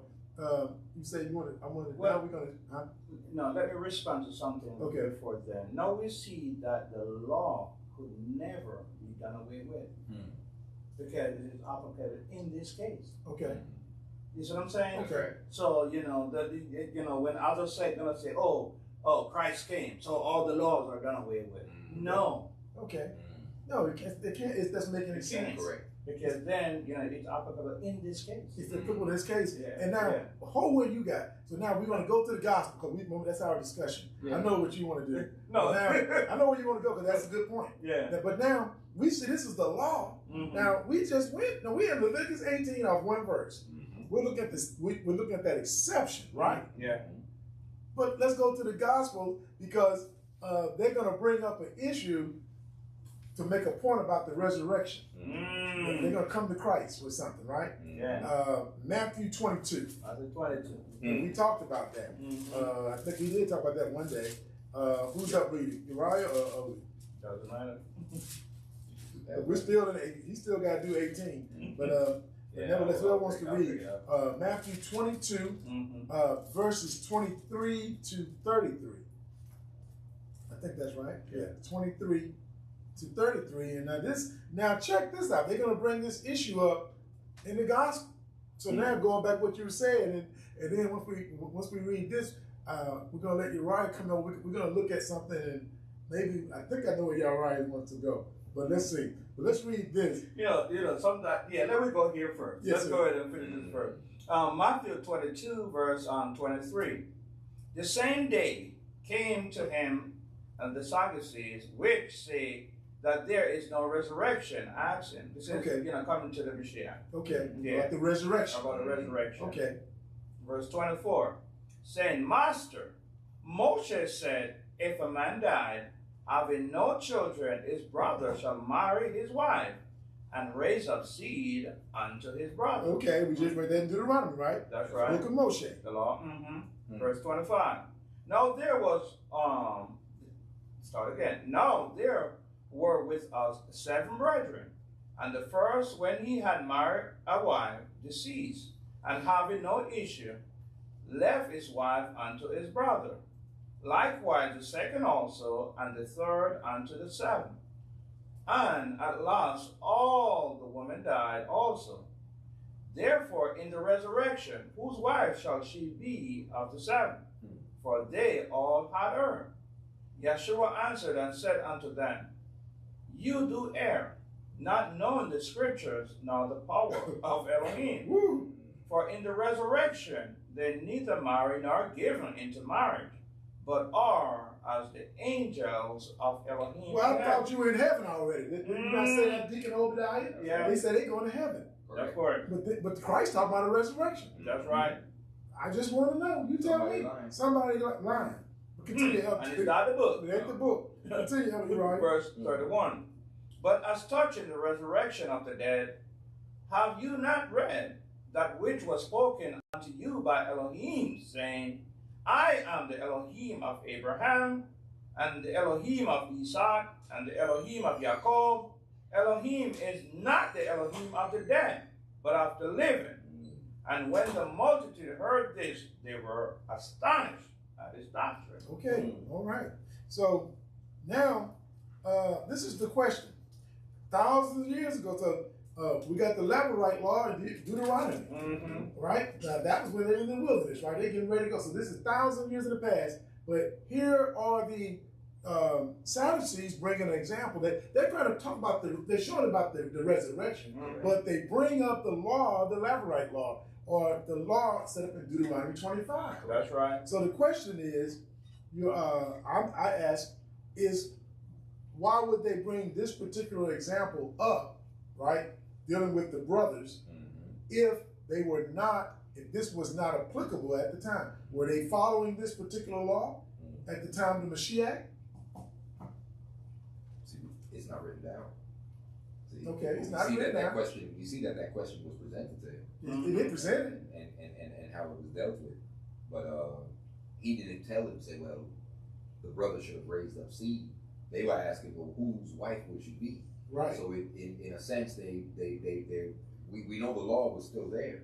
Correct. But they're kind of sidestepping and seeing if whose wife should she be? Right. Because they don't know the law. They don't understand the spiritual thing of this thing. That's what I was going to say. They didn't understand nothing about the resurrection. It's not about the law itself, but it's about whose husband. Like when you've been raised up in the last days, you know, what's going on? What's going to be taking place? See, because the Sadducees were the sect that did not believe in the resurrection. So there's 2 sects. See, so they didn't believe in the resurrection. So they're challenging him about this. Well, whose wife is she going to be? Right. But they didn't even believe in the resurrection, period. So they're kind of questioning the resurrection. That's what the issue was about. Yeah, you got that right. Also. Praise God. Praise God. So now we're looking at, so we know this is something applicable. So now we don't went from Leviticus to the gospel.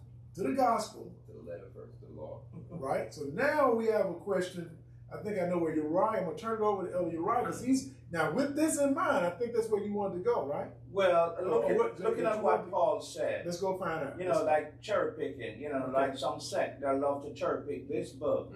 And, you know, they're quoting where Paul said, if the husband died, then the wife can marry whoever, you know, she want to marry. She's free from the law. He is free from the law. Okay, let's go there, Uriah. I know you have great point. That's a good point. That's a good discussion point. You know, and let's see where we can go with it. Okay. Is it Acts? First Corinthians chapter 7. Okay. First Corinthians. Yeah. Okay. All right. My book has fallen right open to it. Let's see here. I see it. I know where you're going. We need to be the right kind of money, but yeah, but that was a question when they said she's free from the law. Here it is, not here. It's not there. Unmarried widows. You're going to go to wife and not power. For not. Can you find that section over real quick? Yes. Wait, I can't say if it's in the section. What if it's in?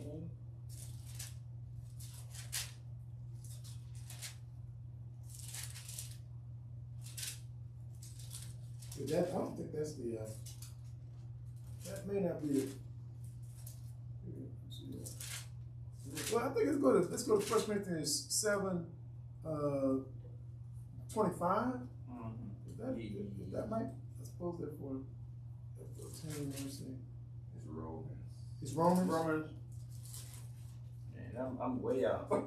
Yeah, no, you're right. First Corinthians 7 is in Romans. But Yeah. 1 Corinthians 7, 39. 39, yeah. Okay, yeah.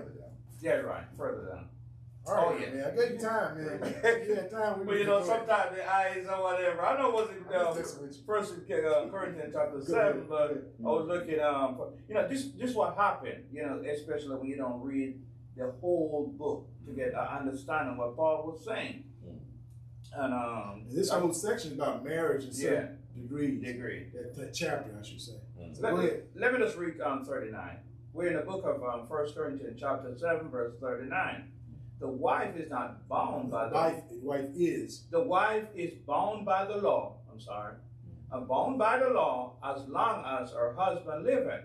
But if her husband be dead, she is at liberty to be married to whom she will, only in the other name.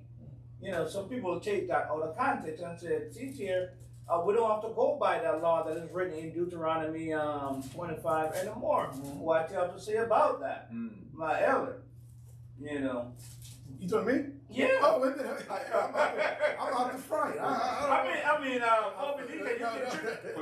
don't got me called. You don't got me called. You know what, Obi? You put me on the spot so many times, so no, I can't. Well, you know, my brother, you got me on that. But the key thing about it, it said only in the other name. He just leave Paul not just leave it out to himself. It said only in the other name. No, what the other name said. He said the law are still in effect. He said he don't come to destroy the law, you know, or the prophet. That's right. So then you have to go back there, you know, and go back to that law that is written. You have to keep it, but it's only in this, only in Christ. No. So if she didn't have, but it had to be in the circumstance of her not having seed or the husband not having seed. Yeah. Right.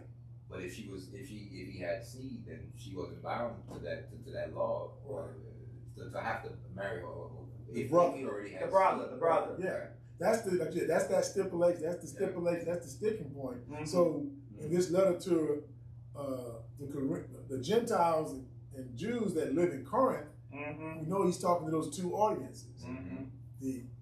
So when he says the wife is bound by the law, the Gentiles are not bound by the law. Correct? Is that right? Correct. So we know that he's speaking to the Jews. Right? They're not bound by the law. They're bound not like we are. So they're saying, well, if he dead, the law said, you got to be with your husband. Do those certain things according to your husband. Right? Unto your husband, according to the law.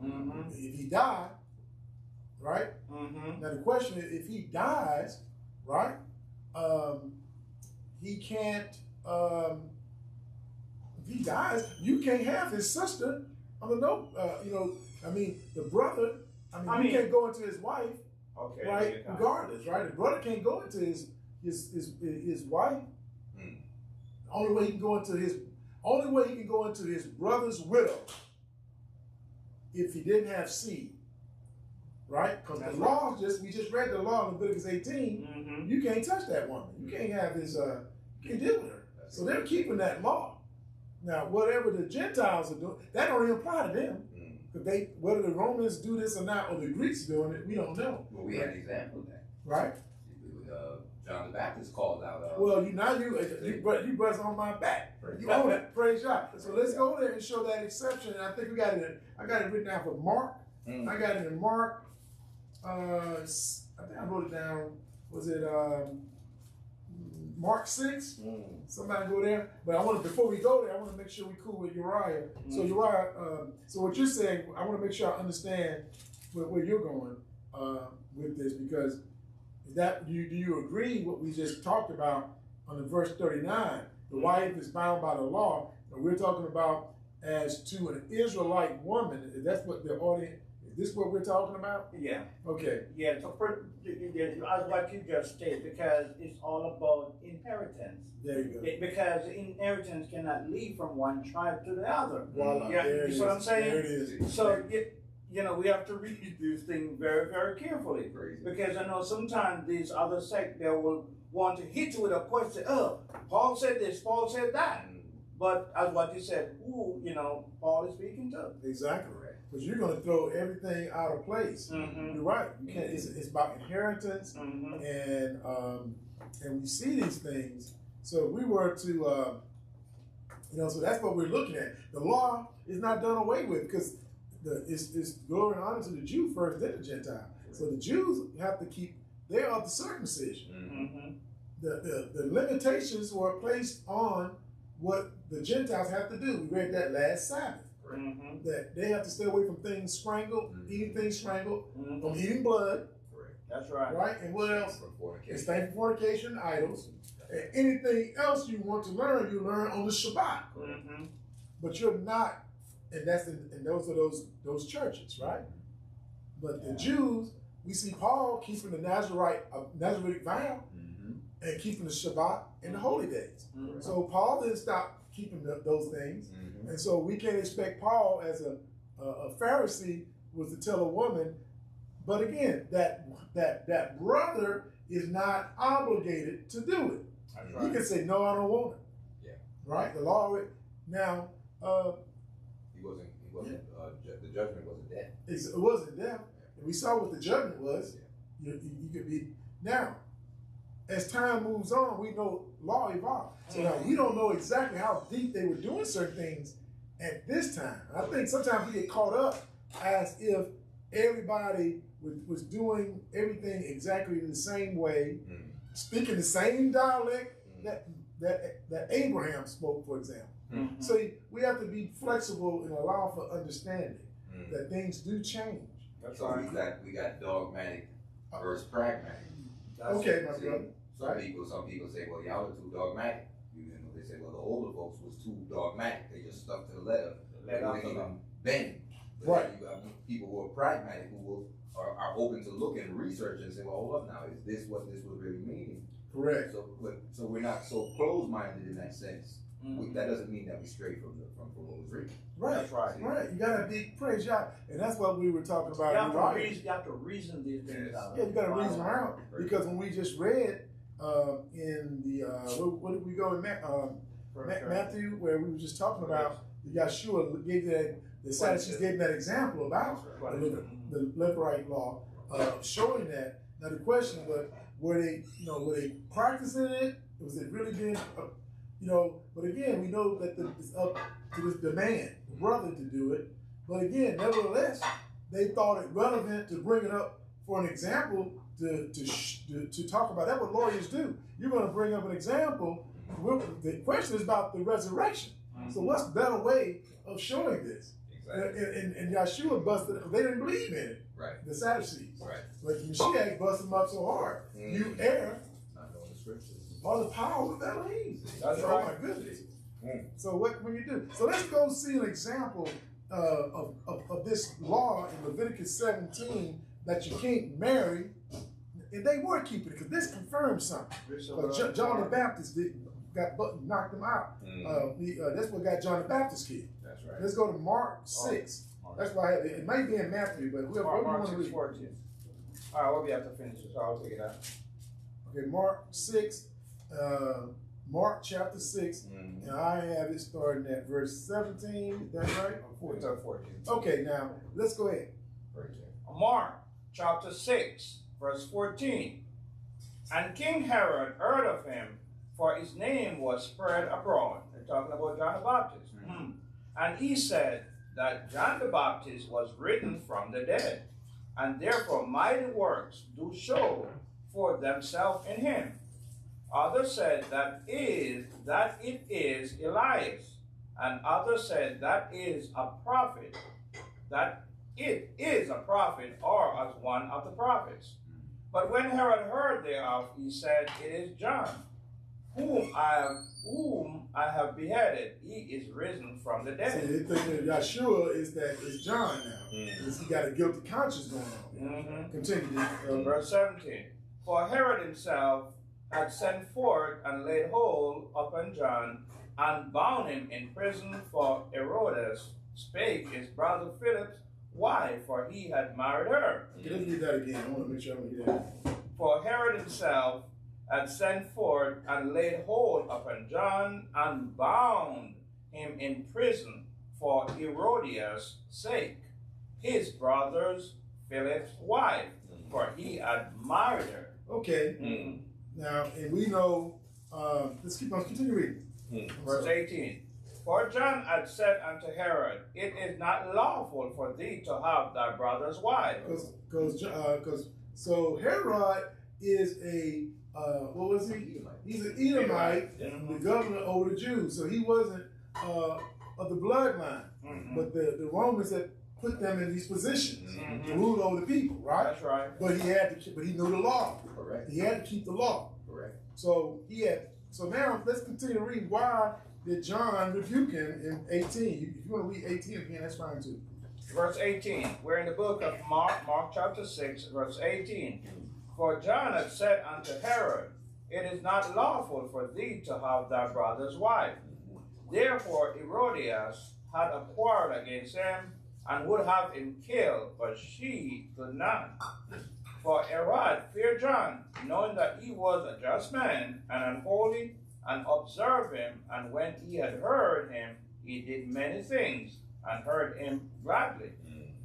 21. And when a convenient day was come, that Herod on his birthday made a supper to his Lord,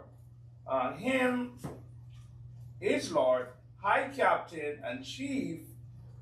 Let me read it again. Verse 21.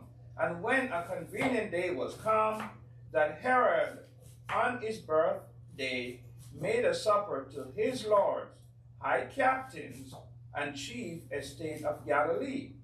And when the daughter of the said Herodias came in, and danced, and pleased Herod, and them that sat with him, the king said unto the damsel, Ask me of whatsoever thou wilt, and I will give it thee. That's it in verse 22. That's the linchpin. Yeah. She had a daughter. Herodias had a daughter. She enticed him. Right. And she had a daughter. So that's letting you know she enticed him, but she was not, that's why he couldn't have her. She had a child already from the man. From the man, from her brother, from his right. brother. So But that it wasn't a man child. no, it didn't matter. But it didn't matter. It didn't matter. She had a child. So therefore, the rule of law kicks in, and I'm gonna go back to Leviticus 18. So that doesn't fit the exception to the law. So we go back to Leviticus 18. You can finish that up, but Leviticus 18 verse 16 says, Thou shalt not uncover the nakedness of thy brother's wife. It is thy brother's nakedness. That's right. So now, going back to where you are, Uriah, you continue to read that. You can wrap it on up. See, that's where we want to go. Just continue to read. Verse 23. And he sware unto her, Whatsoever thou shalt ask of me, I will give it thee, unto the half of my kingdom. And she went forth and said unto her mother, What shall I ask? And she said, The head of John the Baptist. And she came in straightway with haste unto the king, and asked, saying, I will that thou give me by and by in a charter the head of John the Baptist. And the king was exceeding sorrowful, yet to his oath's sake, and for their sakes which sat with him, he would not reject her. Verse 27. And immediately the king sent an executioner and commanded his head to be brought, and he went and beheaded him in the prison. Man, you see what now? Look at what happened to Yahweh's messenger. And look what they did to him. And we can. That's why we got to catch ourselves for this gospel. Because right now we're not serving unto blood. They're not after us for this gospel right now, right? Correct. So Yahweh's giving us peace right now to teach and to proclaim His word. That's so true. Spiritual. But it's Spiritual, yes. But this, you know, what I saw in this, it just goes to show even the righteous can be suffered. Exactly. That's my point. Yeah. You see what I'm saying? Without a doubt. And don't, you know, because we are out here, you know, don't expect that it's going to be like a better road for us out there. Yeah, you're right. Yeah. You're right. Things going to happen. That's right. Verse 28. And brought his head in a charger and gave it to the damsel. And the damsel gave it to her mother. And when his disciple heard of it, they came and took up his corpse and laid it in a tomb. Okay, so praise God. But you see that sometimes people will hold a grudge. A woman, see, when you're calling people out, and they're in power for their wickedness and Yahweh's law, why? It's like now the other hand of that is this. Why do you think you're going to be liked? He says, because I tell you the truth, does that make me your enemy? Yes. Yeah, it does. Yeah, it does make you my enemy. I'm upset with you. So as you can see, we want to make sure you see that when you're studying this book, that's an exception. And we've shown you the exceptions to Leviticus 18, verse 16. Now I'm gonna turn it back. Any more comments or think about that? We've been. What time we got? What time was that? We've been rolling back. We already had 2 hours. Okay, we got 2 hours. Okay, let's go ahead and finish. 16. I Go mean, ahead. 18. We go back to Leviticus 18, and you're on verse 17. Yes, sir. They spent 2 hours on one verse. No, we didn't spend that much on that verse, but we had to. Spirit gave us some things to cover. Praise God. And We have to cover it. Yeah, it cleared, you know, a lot. You know. Yeah, you got to clear it up, and that's why I knew his question was going to be important toward the end once we see all the information. Right? Praise God. Praise God. Ellis saw the forest. Yeah, he saw the forest. We were dealing with With trees. You got to go and cut. You got to get there. But praise God. Thank you. Verse 17. Leviticus chapter 18, verse 17. Thou shalt not uncover the nakedness of a woman and her daughter, neither shalt thou take her son's daughter or her daughter's daughter to uncover her nakedness, for they are her near kinswoman. These are sexual prohibitions, man. Correct. So you don't want you doing certain stuff. Wicked. Yeah. They glorify that today, though. Oh, yeah. I know. I took the daughter and the mother. Exactly. I know. All day on the videos, on the different mediums that we talk about, bragging about it. That's right. I saw something the other day. The woman said she was with her boyfriend, and then the mama came in, and they did an act together. Oh man. The boy's mother, his mama, and his girlfriend, they were in an act together. And the woman said this is what she did, and didn't have any shame about telling such about. I would be some things you don't ever want to utter. See. But here we are, right? That's right. That's right. Verse 18.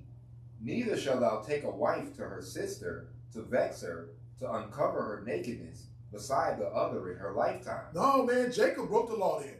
So Jacob married those sisters, Leah and Rachel. Yeah. That's the law. See, that's hypocrisy. Is that the case? No.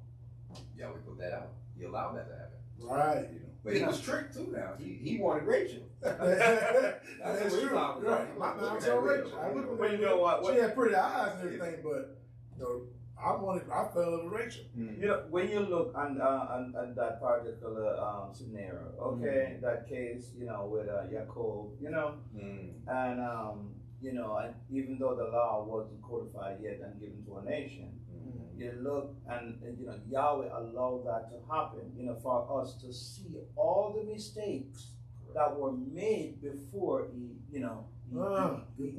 handed the law to our nations. Right. These are the stuff which I'm talking Yeah, about. I don't want you to do this no more. Yeah, I don't want you to do no more. Right. Because if we didn't see these things Right. happen before, in history, Right. then it's like no, y'all. So we're not going to do that. Right. We know about that. Right. So I'm not going to say he allowed those things to happen. Pretty much, for us to be aware of these things. No, I'll put everything in the book. So no, you guys don't do it because I will kill you. Well, and they were vexed. Those sisters were they vexed each other. Constantly go back and forth. Back and Because forth. of that. It's not a good Rachel thing. didn't have a child for a while. Now, Yeah. Leah started having kids immediately. Correct. And then that was She was vexation. despised in the eyes of the husband. Yeah, he loved Rachel more. Right. Yeah. But that's just something you gotta be. We just threw that out there. Praise God. Yeah, man. Verse 19. Also, thou shalt not approach unto a woman to uncover her nakedness, as long as she is put apart for her uncleanness. Mm-hmm. See, now we went earlier in Leviticus. We talked about, if that's happened, Yeah. there's still you have to go through a ceremonial cleaning. Correct. That's already we discussed that maybe in 2. We already discussed that Correct. in part 2. Yes, sir. Praise God. Verse 20. Moreover, thou shalt not lie carnally with thy neighbor's wife to defile thyself with her. That's Okay. adultery. That's adultery. That's breaking the what? 5th commandment. Thou shalt not commit adultery. This Right. one was close to David. Yeah. Look over the balcony. I'm just saying balcony, but whatever it is. He broke that all up. Yeah. He tore that law apart. Yes, sir. Yeah, he went to adultery, pregnant, and he got caught up. As they say. You have to cover it up. They say if you commit one sin, you commit them all. Exactly. You're going to keep sinning to cover it up. That's right. It's like It's not good to lie because Right. you have to keep on lying until one day you can't go any further. you don't went to the maximum. Oh man, you bust wide open. So that's real. Verse 21. Mm-hmm. And thou shalt not let any of thy seed pass through the fire to Molech, Mm-hmm. neither shalt thou profane the name of thy Elohim. I am Yahweh. Colon right there too, Mhm. because we see there's no child sacrifice. Correct. See, Yahweh meant that. And let's just show you how well. I want us to go. Would you go to Jeremiah 19, verses 1 through 5? Just read that. It's so that, to let you know our Elohim ain't like he's not made up.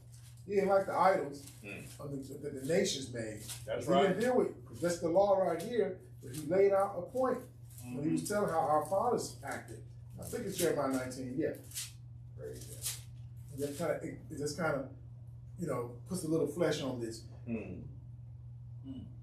me know when you're ready. I'm ready. Are you ready? Yes, sir. Jeremiah chapter 19, verse 1.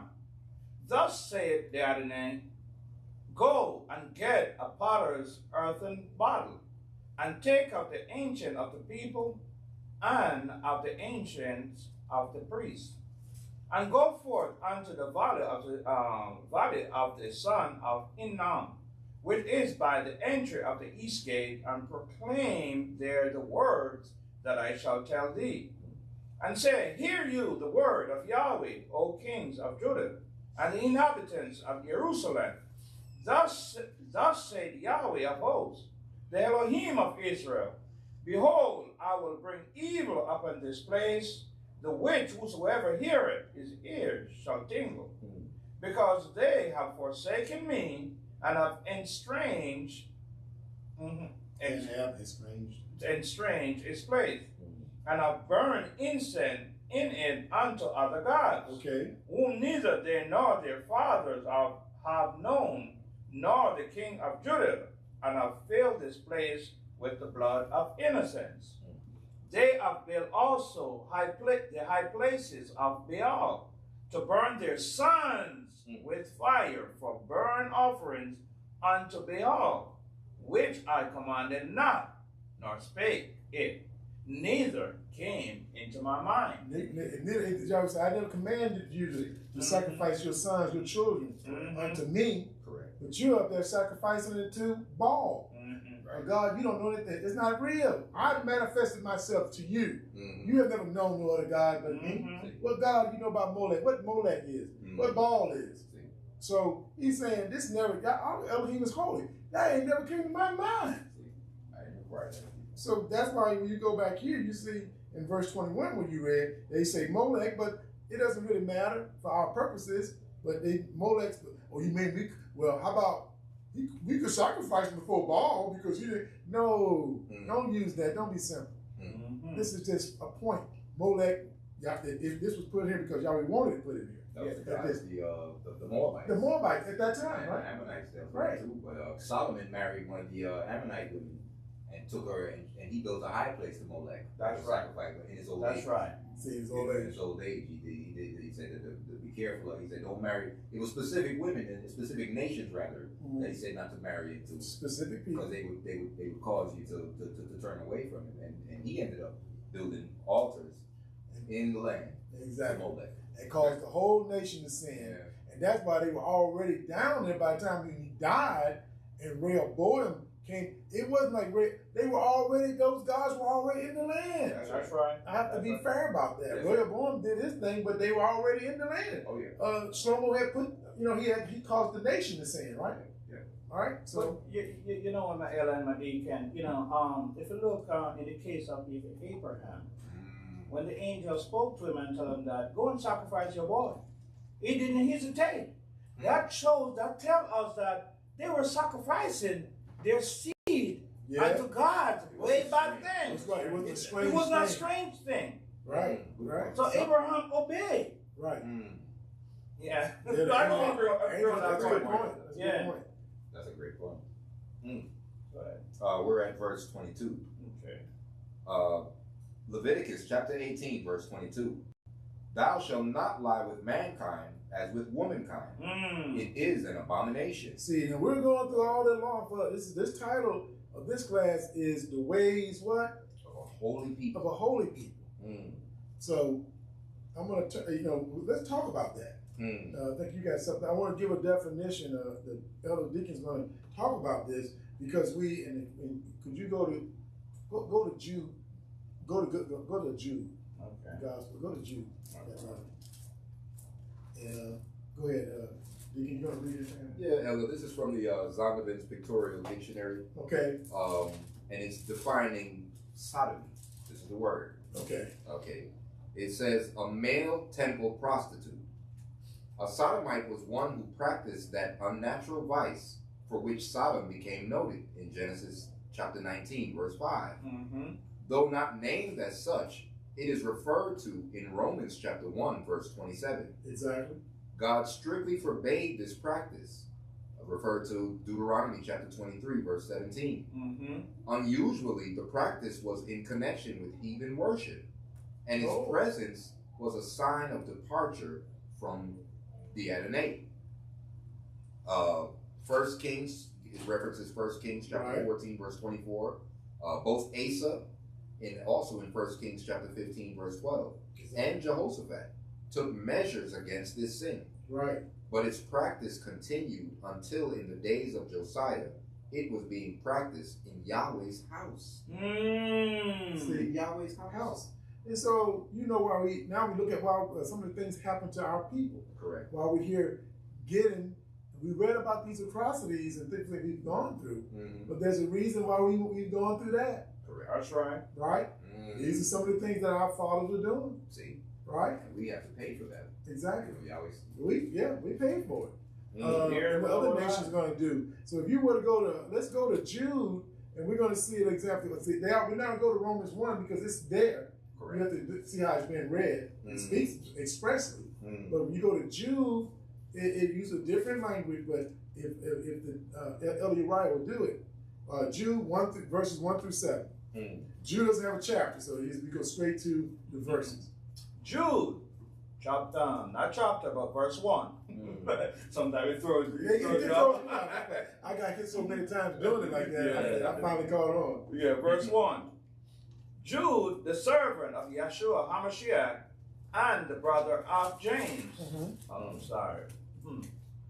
Go ahead, bro. I'm good. To them that are sanctified by Elohim the Father and preserved in Yeshua HaMashiach and called.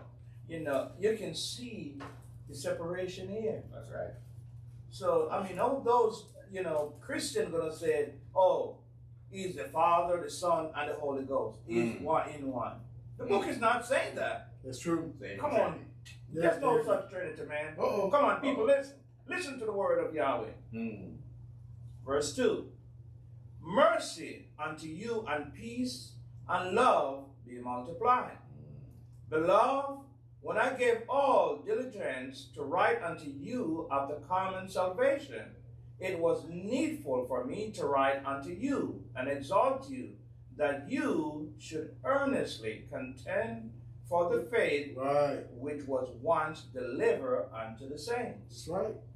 For there are certain men crept up in unawares, who were before of old ordained to this condemnation, ungodly men, turning the grace of our Elohim into lasciviousness, and denying the only Adonai Elohim and our Adonai Yeshua HaMashiach.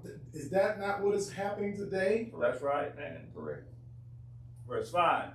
I will therefore put you in remembrance, though you once knew this, that the Adonai, having saved the people out of the land of Egypt, afterward destroyed them that believe not. I'll go to 7. I apologize. Yeah, you did say I did say 7. Okay. Verse 6. And the angel which kept not their first estate, but left their own habitation, he had reserved in everlasting chains under darkness unto the judgment of the great day. Even as Sodom and Gomorrah and the cities about them in like manners, giving themselves over to fornication and going after strange flesh, and set forth for an example, suffering the vengeance of eternal fire. So here, Sodom and Gomorrah was known for Jews is stating that they are like Sodom and Gomorrah, and the cities about them in like manner, giving themselves over to fornication. We know what that is, and going after strange flesh. This is what we're talking about, which violates verse 22 in Leviticus 18. Right? A man lay on a man as though a woman, or homosexuality in that sense, or set forth as an example of suffering. So it just shows you that. Okay, I was getting some feedback. Okay.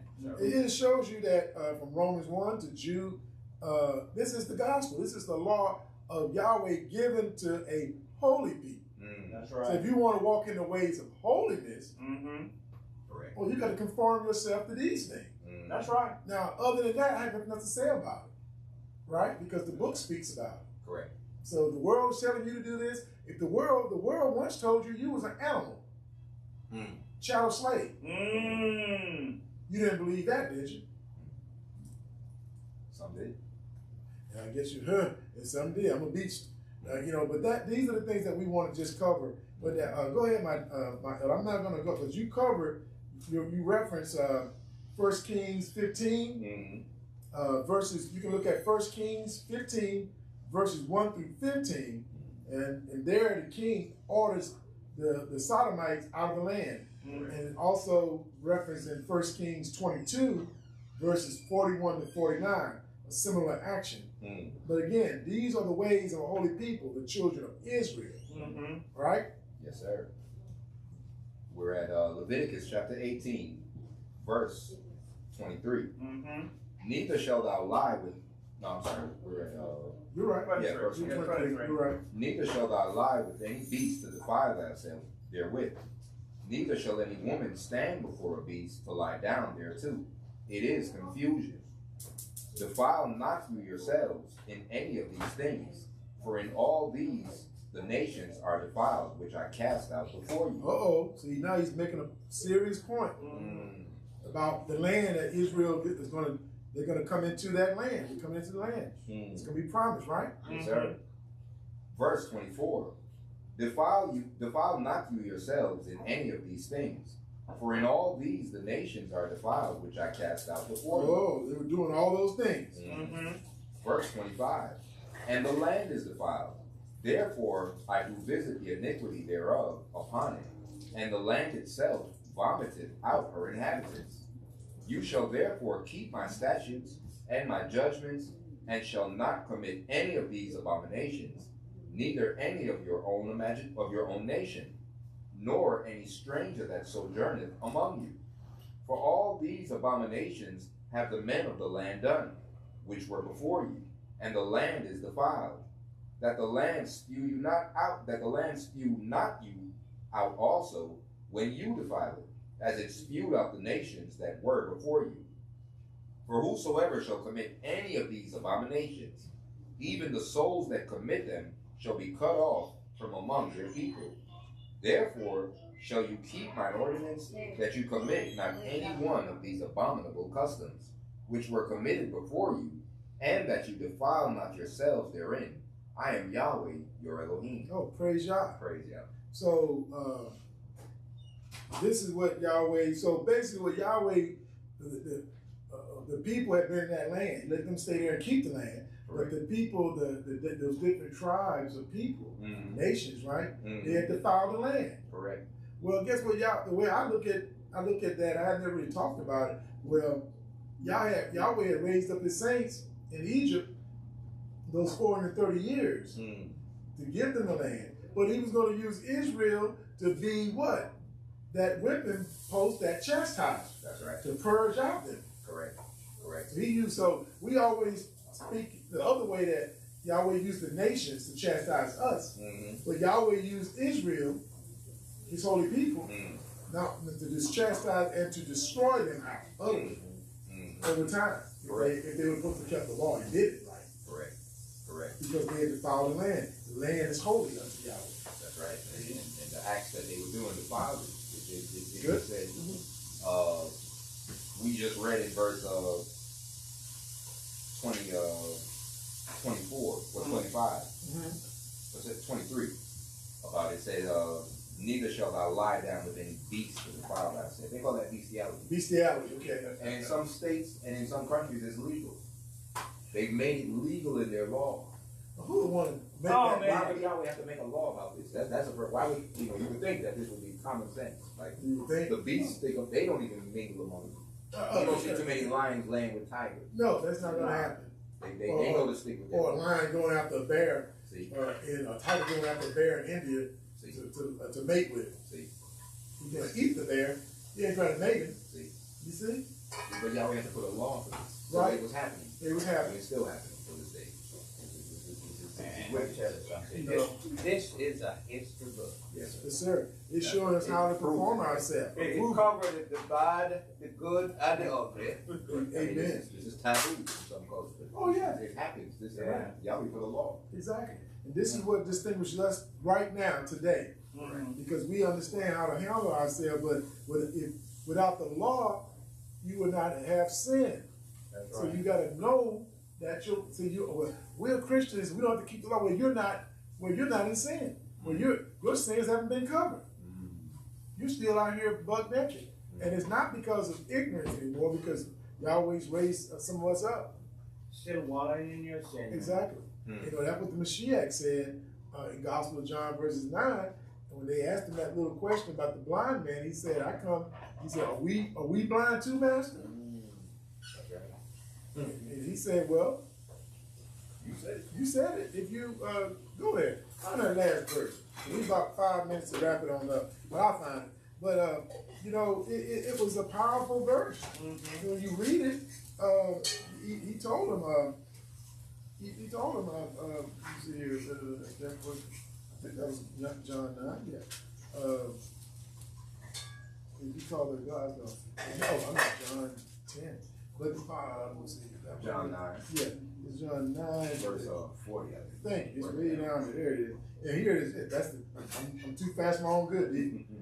In John 9, verse 40 reads, after this is after the blind man that got cast out of the synagogue, right, by the Sanhedrin, right, for testifying on behalf of the Mashiach. They got tired of that. So they threw him out, right? Trying to teach us. Exactly. Well, but Yeshua healed him earlier, gave the sight to him earlier. But he didn't give him no gospel. He didn't discuss anything with him, right? Correct. But here it says in verse 40, this is what gets the argument started. Verse 35. This is what verse 35. And Yeshua heard, now this is what you want to be. let's be this kind of situation. I love this. Crazy. Because you want the Mashiach to hear about you. That's right. He said, and Yahshua heard that they had cast him out. And when he had found him, he said unto him, dost thou believe on the Son of Elohim? Ain't that something? Yahshua went to find him. See, where is he? if 99 sheep are there with him, he said, if one is lost, the shepherd will go and find that one. Yes, sir. So he went to find him. I don't heal him. He got this vision back. And Yahshua don't found him and asked him, dost thou believe on the Son of Elohim? He answered and said, who is he, Master, that I might believe on him? And Yahshua said unto him, thou hast both seen him, and it is he that talketh with you. Ooh, praise God. And he said, Adonai, I believe. And he worshiped him. And Yahshua said, for judgment I am come into this world, that they which see might not see, and that they which see might be made. I'm sorry, that is coming. And they, y'all forgive me. For judgment I am coming to this world, that they which see not might see, and that they which see might be made blind. And some of the Pharisees which were with him heard these words and said unto him, are we blind also? And this is what Yahshua said. Y'all better think about this. And Yahshua said unto them, if you were blind, you should have no sin. But now you say, we see, therefore your sin remaineth. See, right, man, that's deep. Watch what you say to these people out here who are blind. They don't know. Yahweh's not impute certain things on them for all you know. You the one saying you see. You the big time Hebrew. You the big time this. You the big all this talk. But you doing the, what's your excuse now? You still, you hate people. You're violent. You're jealous. You're petty. Unforgiving. That's right. Stout-hearted. You know, and we can go on and on. And I might fall in some of them cases myself, but I have to go and confess it. Correct. All of them. And So, when you come on, man. disregard the weight of the law. Don't disregard that thing. So be careful. That's right. The book says that they are blind. Right? Y'all, they're blind. What do we read in They're Jude? blind in part. What do we read in Jude? He said Go ahead, find it, bro. in Jude verse 2. He said, mercy unto you and peace and love be multiplied. Praise God. It's about that, man. Yeah. So we gotta love our brothers, man, because they don't know. How do you know that woman don't know about certain things? You gonna go and talk about it? How do you know that man don't know? We've all been raised, as you like to say, Deacon, we've been raised by Satan. We've been in bondage among these heathens in America. What we know they taught us. That's right. They taught us to do evil. They never showed their captors no righteousness or anything. Right. So you can't expect righteousness from the unrighteous. Come on now. So we have to, now our people that are falling to the wayside, let's show mercy. Look, you show that mercy by telling them stop. Stop doing that. Now, if you don't want to stop doing it, maybe Yahweh is giving you over to that. That's right. But our job is to do what? Teach and to preach and to proclaim the gospel of Yahshua or Yahweh, and that's the gospel of Yahweh as well. You feel me? That's his word. Yahshua's the word. Yahweh's word made flesh. So if Yahshua said it, Yahweh is telling you that's what you do. You follow what he said. That's right. You know, so we made it through one chapter today. That's all we were able to get to in Leviticus 18. I think we've already hit our time mark. Yeah. So what I'm going to do, if the brothers, man, yes sir, praise God, praise God. I'm not more than you. We've covered the things that Yahweh wanted us to cover, and I thank Yahweh for that. Because as we say, I came in here earlier.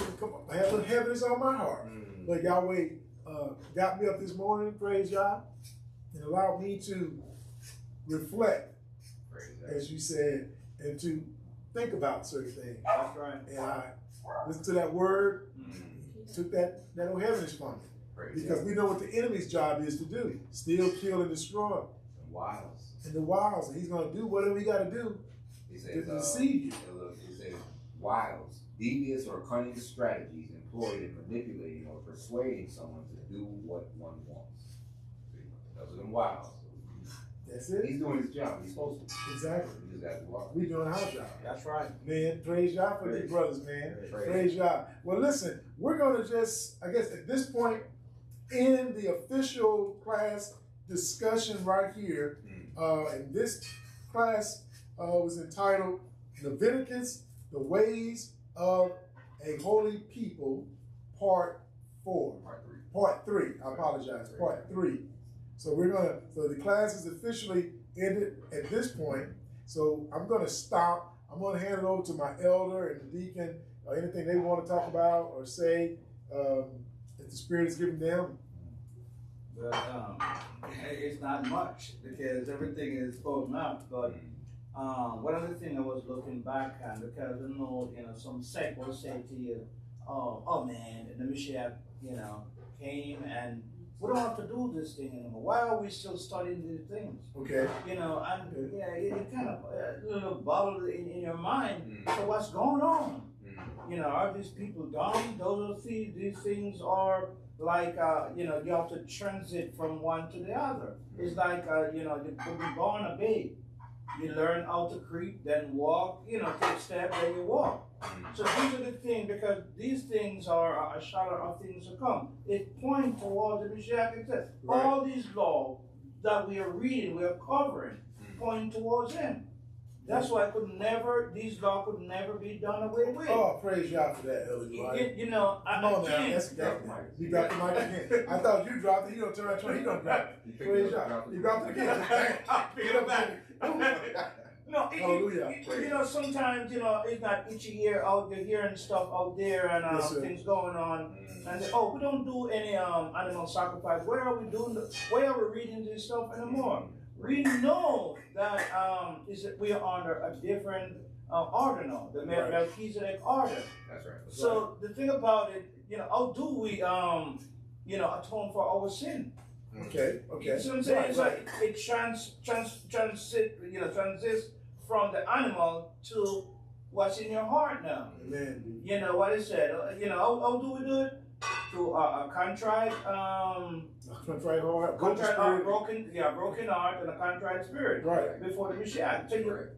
So through his name, you ask for forgiveness. That's how you atone for your sin. So it's very important for you to read the law and understand the law leading up to the Mashiach. So these things are very important to us nowadays. Right. We have to read it. We have to understand it. And by the next thing, again, Elder, when we go back into our land, what are we going to use? What system we're going to use? To manage our people. That's right. Because there's still going to be death in the kingdom of heaven. Right. Correct. You understand? And these law is to help us to manage or govern, the whole world. So we need to know these things. We need to read them, need to understand them before we leave this place and go into our kingdom. Amen. That's all, man. Lay it out. Amen, brother. This is our constitution. Yeah, so we have to know our constitution. But this is the constitution we're going to practice when we go back into our land. You cannot kill the Messiah again. Okay, no. So who commit, errors? You understand? Errors, but those errors you also have to atone for too. You can't kill him again. So you have to go to the animal side, go back to the animal. So these are written for our edification also. So praise Him, man. Praise God. Praise God. I'm not going to add to it. Yes. Praise Nor am I. I'm not going to add to it. Yeah, we have to reflect on those things that Uriah expounded on, and we have to beware of the wiles of the enemy. That's right. We are in a spiritual warfare That's at this right. point. That's right. So we have to understand that he will use the deceptions and cunning and various means to get you to disobey what says Yahweh to do what he wants you to do. That's right. So we can't yield our members to those things, to do that, to work that which is unrighteous, particularly after coming in, as you said, but under the blood of the Mashiach. That's right. Having those old sins washed away, and but we know that we're still flesh, and you hit on it. So when we stumble and sin, we know we have a righteous priest who understands our infirmities. Correct. So I'm not going to say any more, Deacon Obadiah, Elder Uriah. I just like to thank everyone for tuning in and keeping the Shabbat with us today as we went through Yahweh's holy oracles, so that we can all learn to be edified, and we pray that Yahweh has edified the viewers in some way, that he wills that you get some understanding from this ministry, from this platform. And with that, I'm going to wish all of you who are watching have a blessed and safe Shabbat. And again, Shabbat Shalom. Shabbat Shalom. Shabbat Shalom, Deacon. Shabbat Shalom, Elder. Yeah. Shabbat Shalom, Elder. Shalom, my elder. Shalom, Elder. Praise. Shalom. Shabbat Shalom. Yahweh willing to see